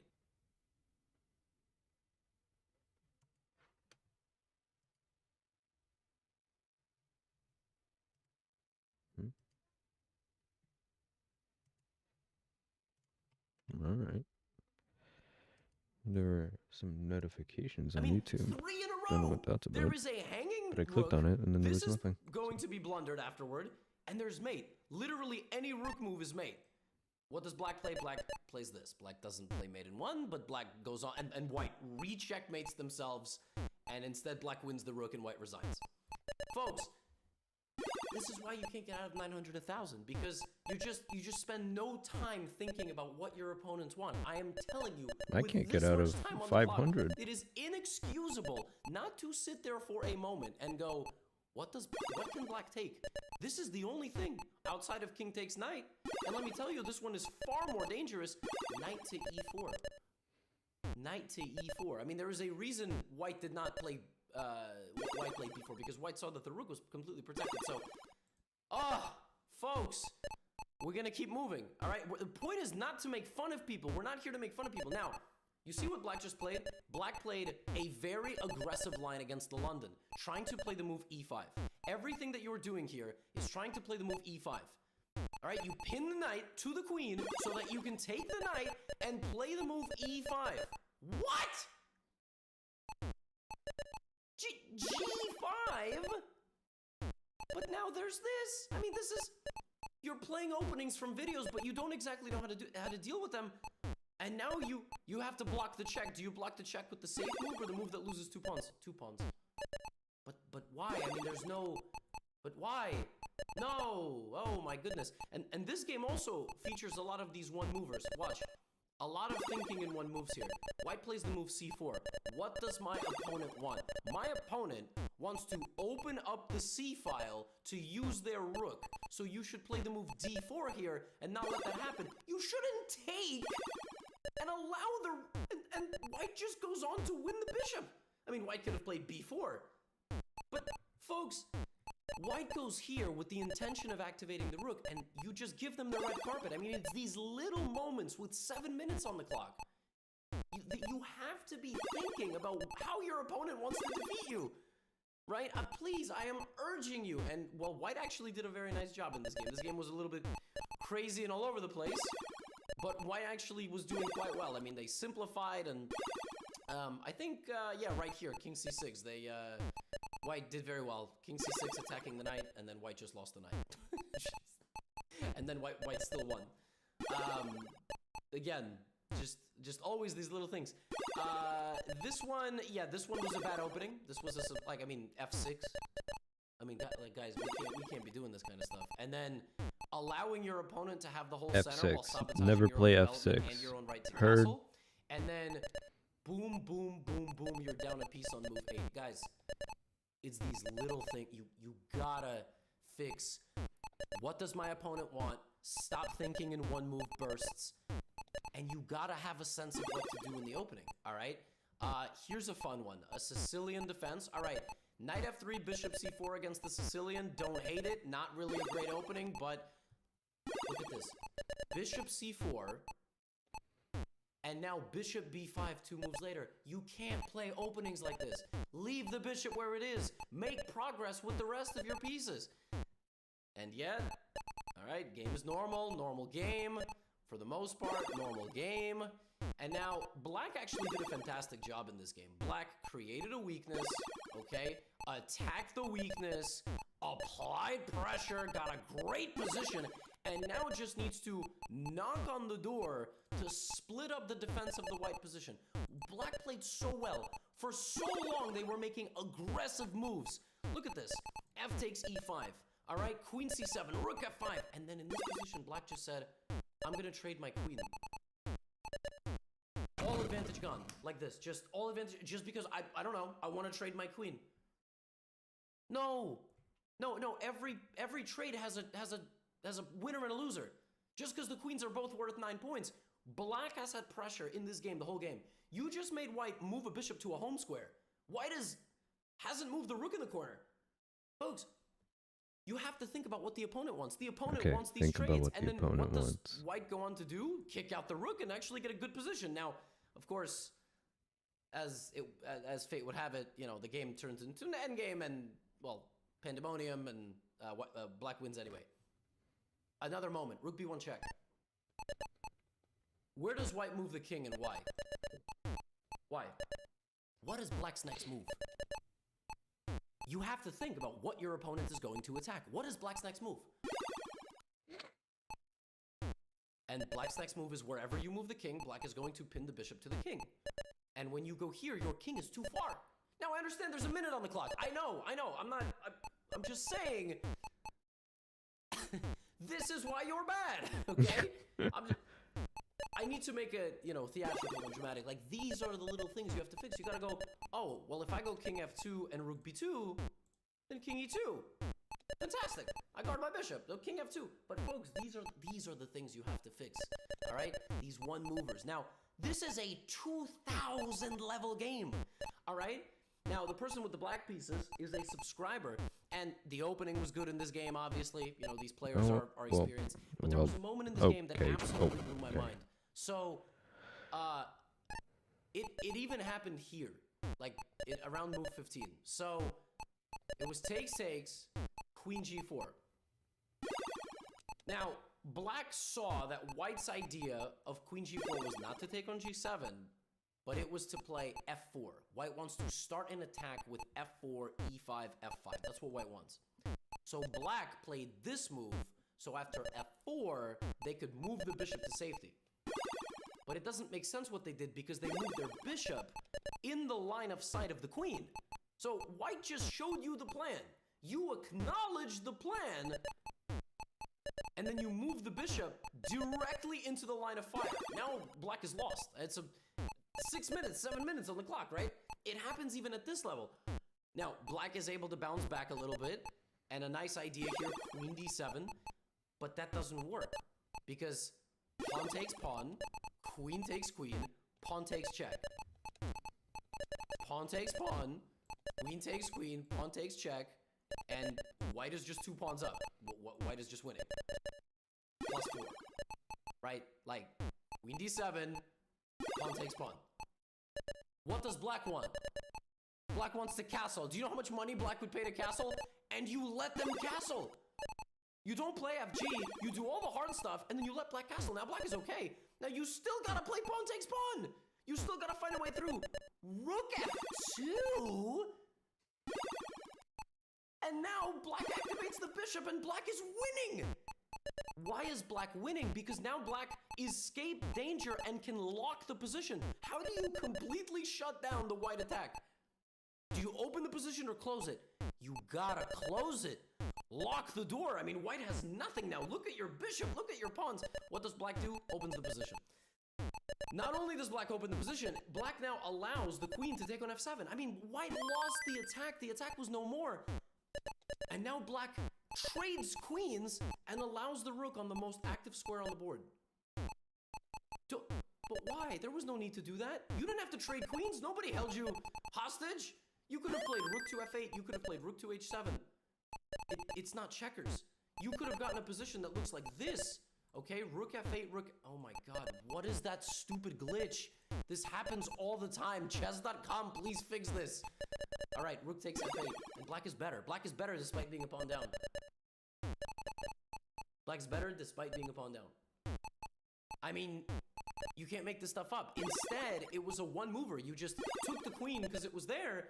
You didn't think about the ramifications of the... Now white just has a winning endgame. White has a winning endgame, and white, to his credit, did a very nice job getting the king out. Excellent, by the way. Black just, delayed in bringing the king out and wins the pawn and goes on to win the game. Even at 2,000, one-movers are all over the place. Now, couple more for you, all right? 300. I told you we were going down to 300. Why are we going down to 300? Because a lot of you see openings like this, and you need to know how to punish openings like this, all right? You could argue that white could have tried to get in here. I'm not gonna, but like, okay, for example, right here. Should white trade the bishop here, or should white defend the bishop? The answer is... Benji, sit down. Benji's shoving his snoot into my arm so I pet him. The answer, of course, is you take black's bishop. Why? Why in this case should you actually trade rather than doing something like this? Because if you take on d7, black loses the right to castle, folks. Black loses the right to castle. Bonus question. White plays the move knight e5 check. Do you take the knight with black? Do you take the knight with black? Oh my god, it's check. It's a free knight. No. Because this discovered check, the queen is hanging. This is the stuff you need to improve at to gain more points. Think for your opponent. Do not take the knight on e5. Just move the damn king. It's not checkers. Nobody has to take the knight. Shut up. White should have taken the bishop. I can't hear Gotham. White did not take the bishop, and it was a crazy game. Now, when I say crazy, that's an understatement. Knight d6 check. Simply losing the knight in one move. Cut back on these. All right, please, can I be taken? Can my pieces be captured? And black did a nice job in this game getting a totally crushing position and then completely disregarded that the queen could arrive down this way. And now white is winning again. White is completely winning. All right? Queen takes d5. Rook to f7 is just simply mate in 3. Just simply checkmate in a few moves. Instead of that, white gets tunnel vision, okay? And goes to take the rook, and it's still made in a few moves. Now, anything can take on a7, the rook or the queen. Rook f7 instead. And queen h2. And now queen h1, queen e1 is mate, but that's a little bit too hard at 300 level. Now, what is white thinking about? White's probably thinking like, okay, I gotta not get mated, right? I gotta make sure I do not get mated. Queen f2, so I gotta give checks. Gotta keep giving checks, otherwise there's...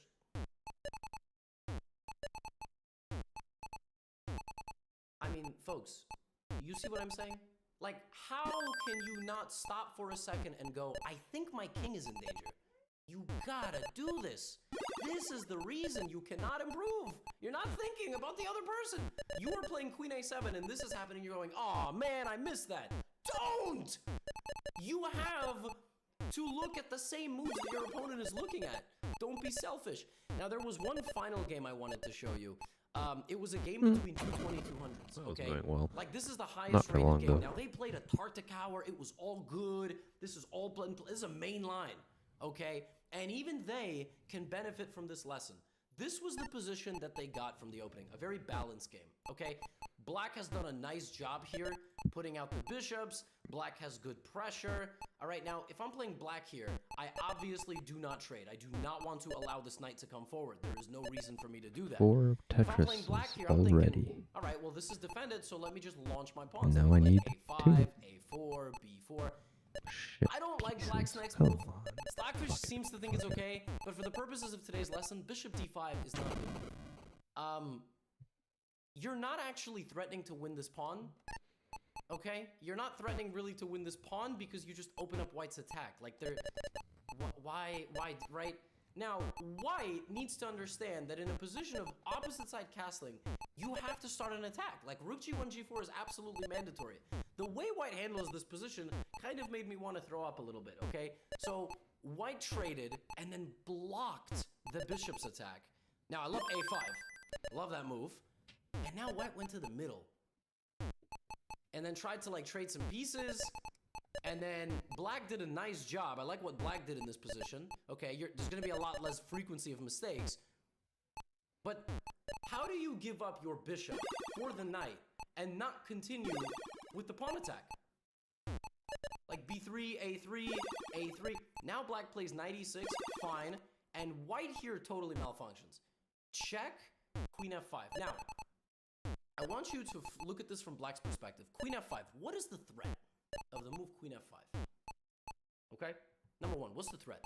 The threat of the move queen f5 is to play queen here. That's the threat. And then move the bishop and try to checkmate you. How do you stop that? Ugly, Do you have to ugly, stop that? ugly. No, because that is not the way you think about chess. Checks, captures, attacks. You got no good checks, you got no checks, you got no good captures. This bishop has no moves. At all. This literally just wins the bishop. This just wins the bishop. Okay, you lose h5, but this is, okay, you lose f7. You have an extra knight. You win the game. Queen f5 is not a good move. But black plays this instead. Oh, I tried to spin it in there. Queen h5 is now very much a thing. White goes here. What on earth? Now, this is a little bit of a tricky move, make no mistake, but, I mean, look at this. This is...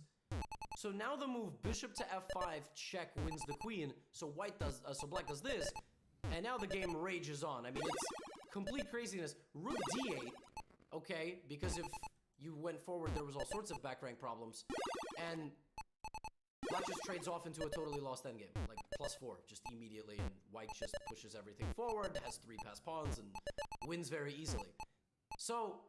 Black had to make the transition from middle game to end game. Black had to realize, I probably should not be trading the We queens. can breathe now. And if I trade the queens, I sure as heck gotta realize that if I keep pushing forward, I'm gonna lose my pawns. And they did. They lost all their pawns.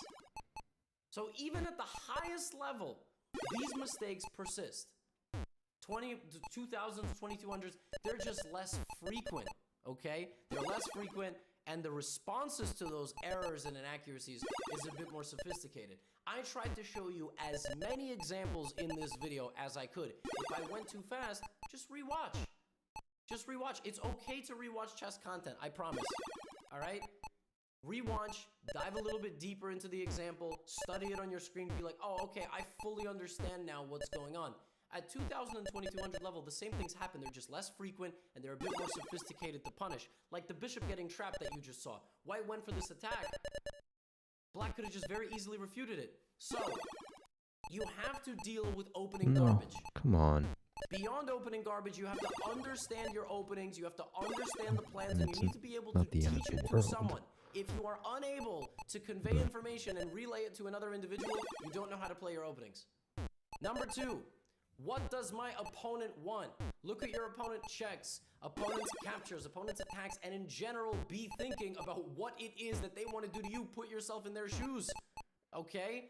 And decide whether you need to react or not. You don't always need to react to what they're doing, but you need to know what they're trying to do. And the third thing is you got to stop thinking in these one movers. Bishop takes bishop. Knight takes knight. Knight takes bishop. Queen takes queen. Stop trading instantly. Think of the ramifications of the trading. Stop thinking about things in one move plans. I'm going to go here.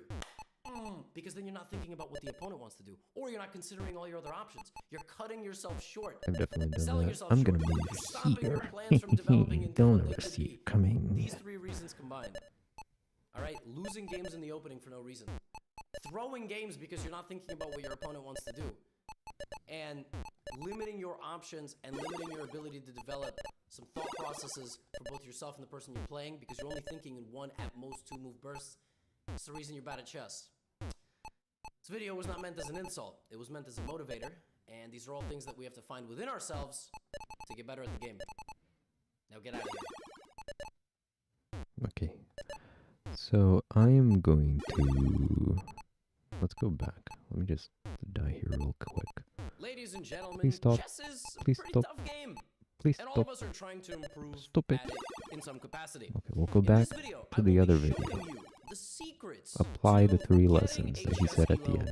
of approximately 1200. I'm going to be playing 3 games against volunteers, shout out to them, very, very brave. One is rated around 1,000, one is rated around 1,200, and one is rated around 1,400. My reasoning for that is that you have to be able to beat the players underneath you in ELO consistently enough, and you have to be able to get points off of people above you.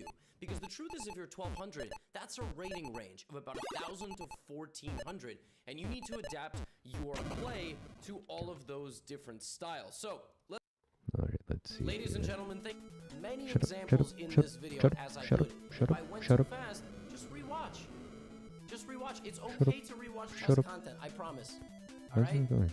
Rewatch, There we go. dive a little bit deeper into the example, study it on your screen, be like, oh, okay, I fully understand now what's going on. Whether you need to react or not. You don't always need to react to what they're thinking about things in 1 move plans. I'm going to go here. Stop thinking in these. What it is that they want to do to you, put yourself in do. Understand the Black could have just very easily refuted it. So, you have to deal with opening garbage. 200 level, the same things happen. They're just less frequent and they're Mate. Rewatch, dive a little bit deeper into the Right, I example, think it's around study here. it on your screen, be like, oh, okay, I fully understand now what's going on. At 2000 and 2200 level, the same things happen. They're just less frequent and they're a bit more sophisticated to punish. Like the bishop getting trapped that you just saw. White went for this attack. Black could have just very easily refuted it. So, you have to deal with opening garbage. Beyond opening garbage, you have to understand your openings, you have to understand the plans, and you need to be able to teach it to someone. If you are unable to convey information and relay it to another individual, you don't know how to play your openings. Number 2, what does my opponent want? Look at your opponent checks, opponent's captures, opponent's attacks, and in general, be thinking about what it is that they want to do to you. Put yourself in their shoes, okay? And decide whether you need to react or not. You don't always need to react to what they're doing, but you need to know what they're trying to do. And the third thing is you got to stop thinking in these 1 movers. Bishop takes bishop. Knight takes knight. Knight takes bishop. Queen takes queen. Stop trading instantly. Think of the ramifications of the trading. Stop thinking about things in 1 move plans. I'm going to go here. Because then you're not thinking about what the opponent wants to do. Or you're not considering all your other options. You're cutting yourself short. Selling yourself short. I wrote down the three things to keep in mind, but that also means opening garbage. It is. That's the first on the list.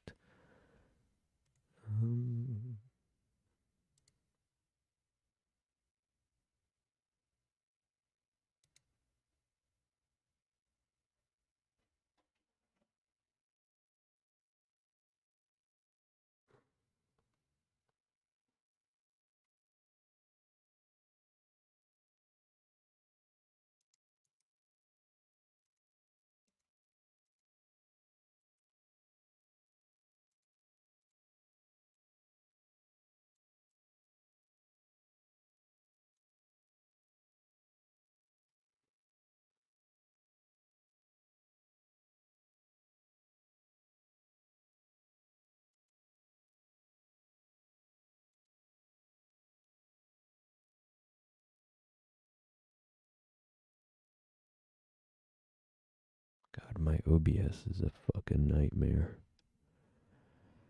Anyway, okay. So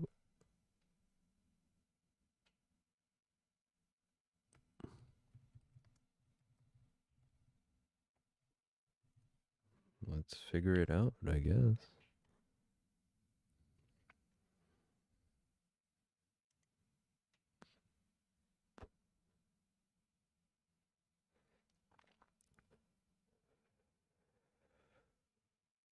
London system is popular. D4 opening for white, which has the reputation of being very solid. The London is considered a system because white can play the same basic setup for almost all of the black's responses. For this reason, the theory on the London is not an extensive as it is for other openings. It's not as extensive. Well, maybe I should pick a better opening then.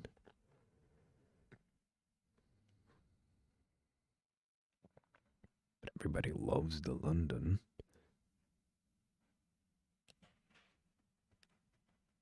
I might have to, I'll definitely have to look through this off stream.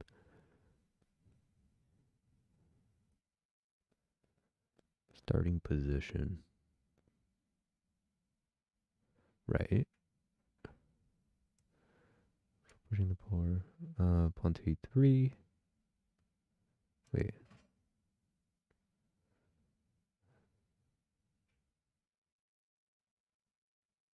White enters the London system when playing bishop f4 before pushing a pawn to e3. Usually through d4, then d5, bishop f4. Note that the old main line was d4, d5, knight f3. I've played that before too. And then bishop f4. But the current theory states that playing bishop f4 instead of knight f3 is slightly more accurate. Says who? Says who?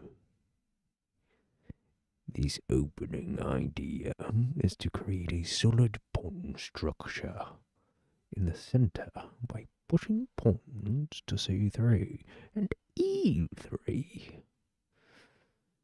So developing c2. Oh, this is. I thought you could interact. Oh, this is just a picture. Some of them you can interact with. Okay, so pushing to. So the idea. Putting this. But only after developing dark squared bishops outside the pawn chain. Which makes sense. Okay. Despite its being a solid opening by nature, the London also features aggressive lines and can catch black off guard. Sorry, I peeked. Pros. Hard for black to get active play. Difficult for black to avoid. A very sound way of getting playable middle game. Cons. Less chance of an attack. It puts little immediate pressure on black. The f4 can be somewhat exposed. Oh, the bishop f4, yeah. Because it only has this it would only have this e3 pawn protecting it. Variations. One of the advantages of the London is that white will almost always play the same setup. Below are a few of the most common paths to London game can take. Alright, let's learn the main line. The London's main line leads to a balanced position where white will usually go for an attack on the king side. On the other hand, black will play for a central break or a counterattack on the queen side. Uh-huh.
Sorry, I got distracted.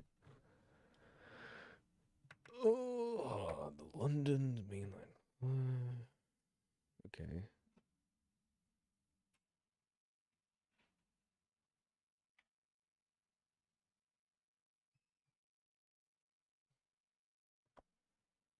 D4, D5, Bishop F4, Knight F6, E3, C5, C3, and then Knight C.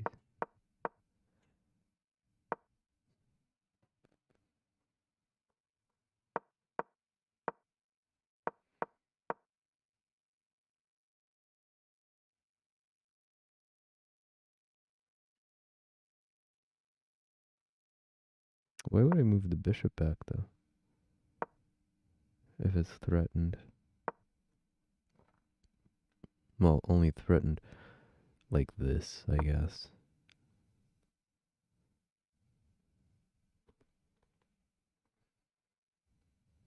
Okay.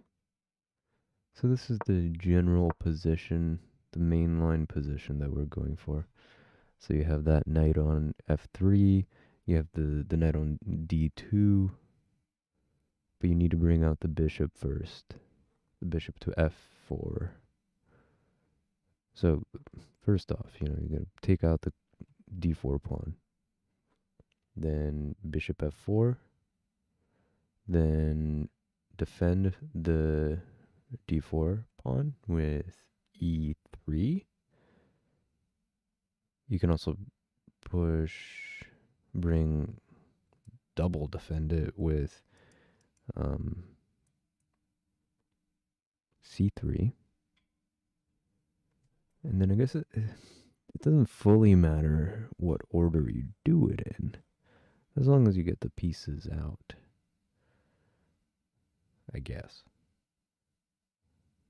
So you got linked knights. This bishop is protected. This bishop needs to come after. This knight move has to be the last, I think.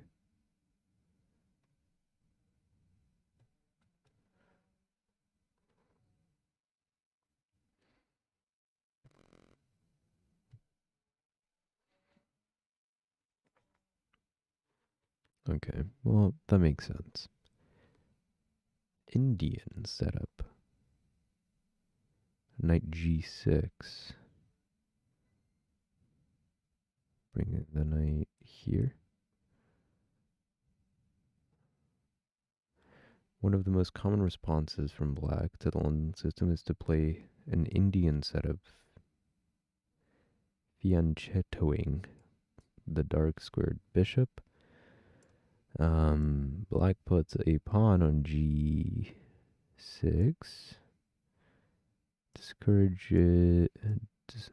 To discourage white from developing the light squared bishop to the active d3 square.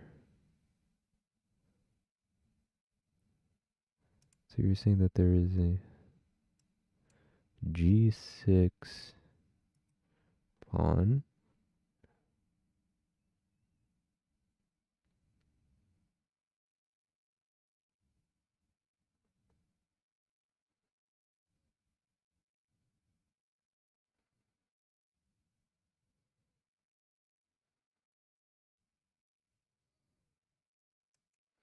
I see.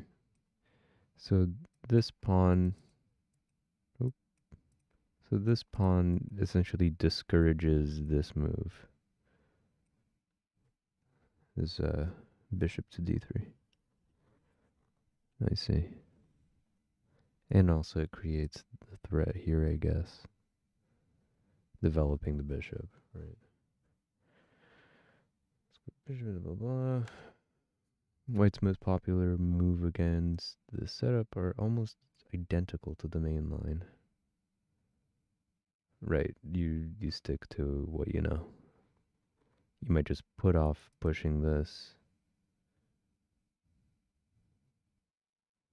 Because I guess you could also do queen d2. Oh, no.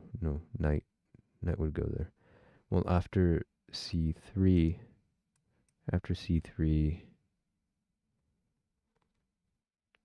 could do like knight and then queen there. And then you can bring the bishop. Because then it's actually worth it, right? You have this massive, why did I say it like that? This cannon, right? You have the queen and bishop on this diagonal. Adds up.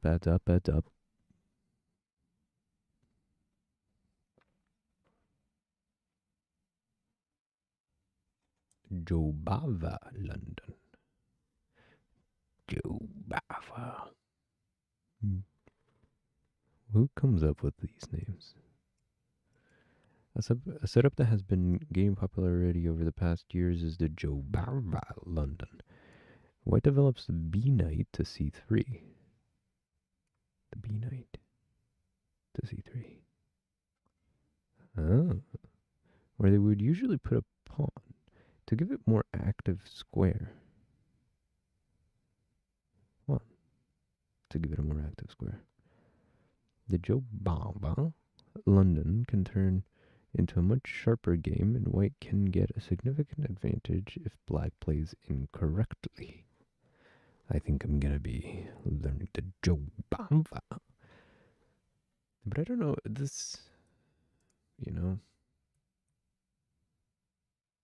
I guess I have to figure out what it means for black to play incorrectly. And then how to play against the London system. Let's see. Well, this isn't much to go off of. Like, yeah, this, it just doesn't help. But at least I got a name for it. Jobava. If black is familiar with how to face London system, there is not much white can do to create a significant advantage out of the opening. The main line is an excellent way to equalize the game and create a balanced position.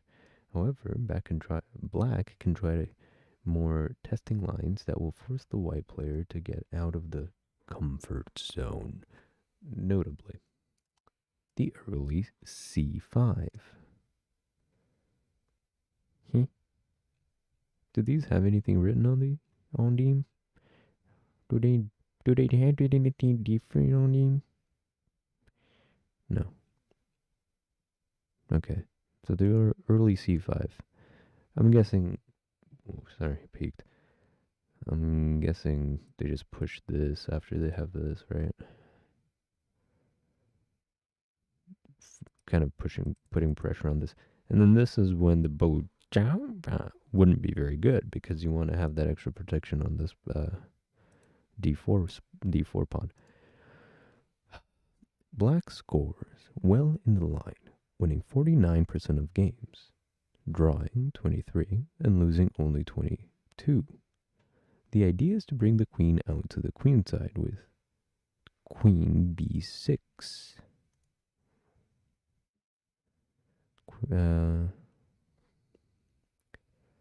Here's to bring the queen to b6. You want to try to get here? Where white's dark squared bishop, which would be here, can't help. Black puts pressure on the b pawn in the center. Right. And also here, I guess. Fianchettoing their dark squared bishop on g7. Right, so then you move that out there, bring this out here.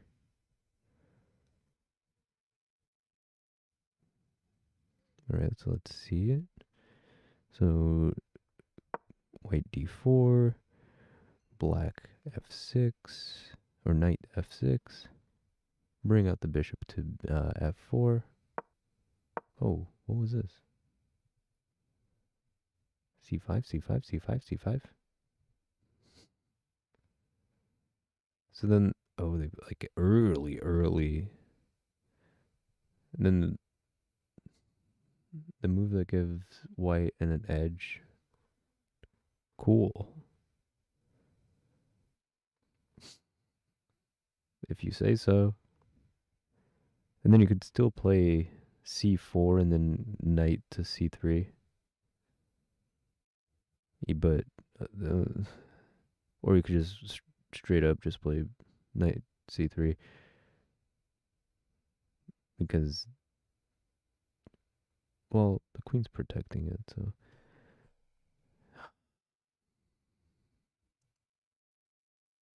e3. Oh, after this, you could.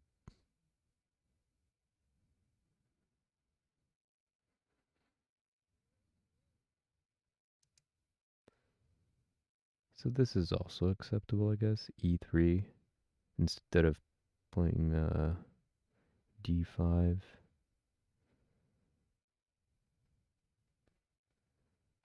Okay. Note that a well-prepared London player will know this line and should be able to fight against it by deviating slightly from the usual white setup. White's best response is d5, which is not within the realm of London system. As black, you should be ready to play this line. If you say so.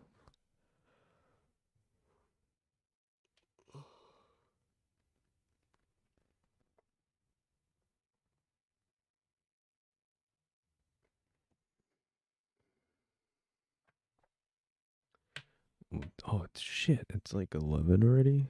God damn. I gotta go. I gotta go soon.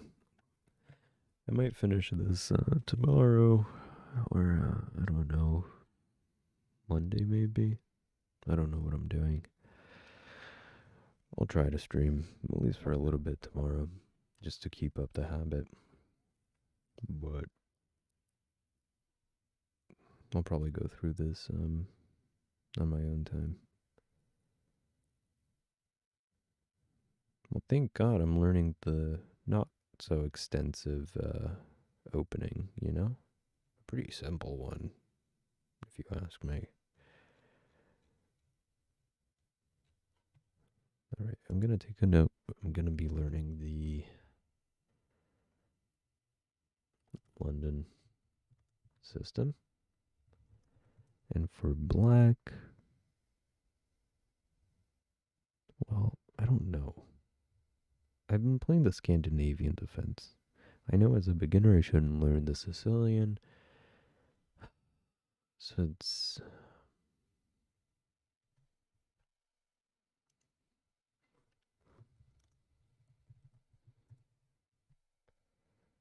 Caro-Kann.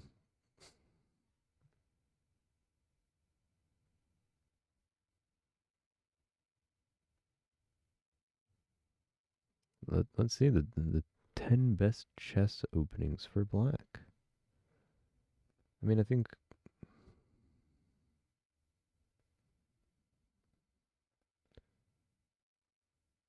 let's just say Scandinavian. I'll start by learning that one.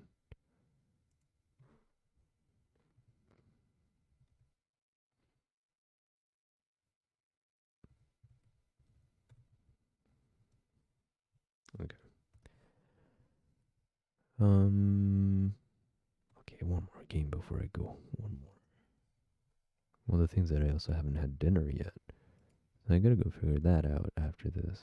But I still got time. You know what? Okay. No, you guys can't see this. Oh, chess on chess on chess on chess.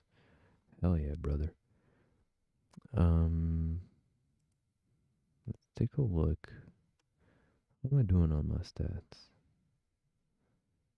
How did these games affect me today? These stupid little games.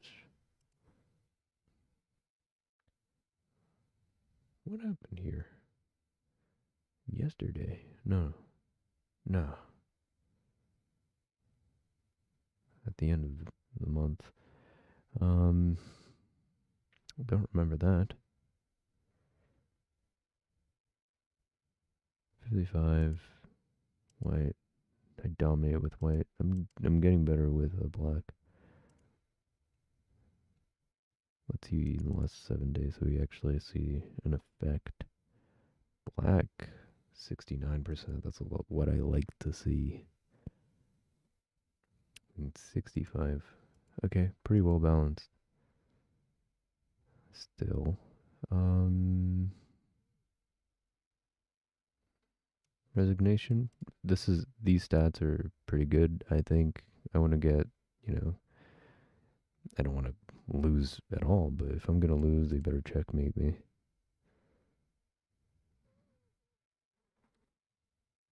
I honestly am fine with draws.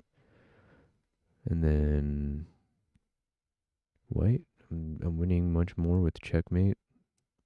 Not playing in a bad time slot or whatever you call it. Okay, looking good. Up 192 in a week. Hey, I'll take it.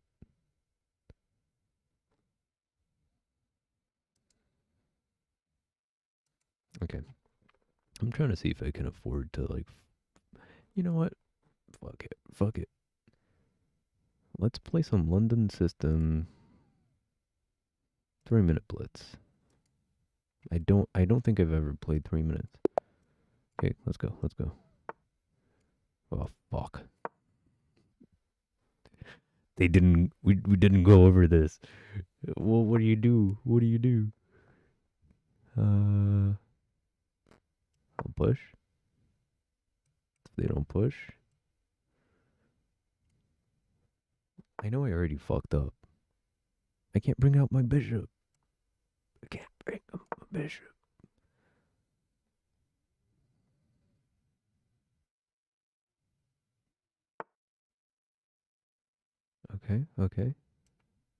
Bring this out.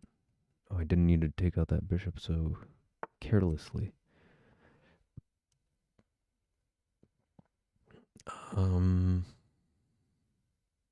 Yeah, I'm gonna need this. Check. I was gonna do this anyway.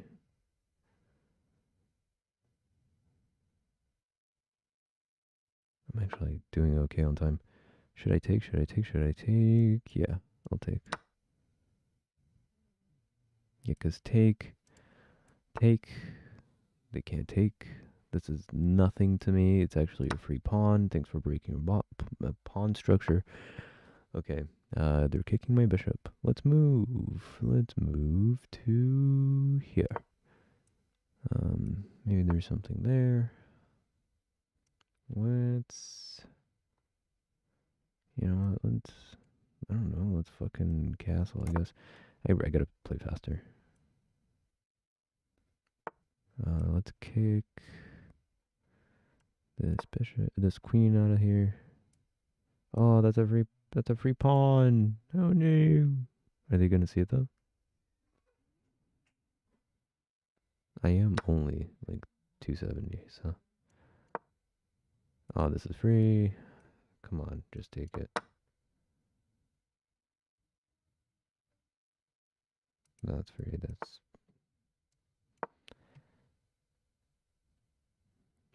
okay. I don't hate this. This is not the London. But, you know, it's not, I'm not dying. Oh, I'm running out of shit to do, if you know what I mean. Take. Let's kick him. Do they have this? Okay, that's what I thought.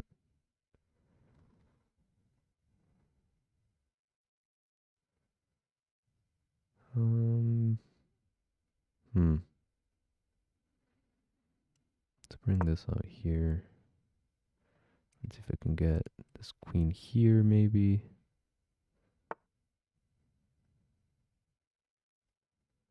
Sure, you can stay there.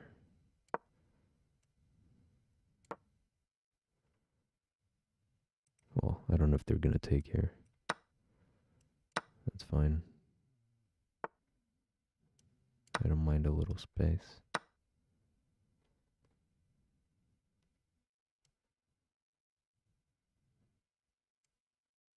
I almost took that. I almost took it.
Well, that was fun.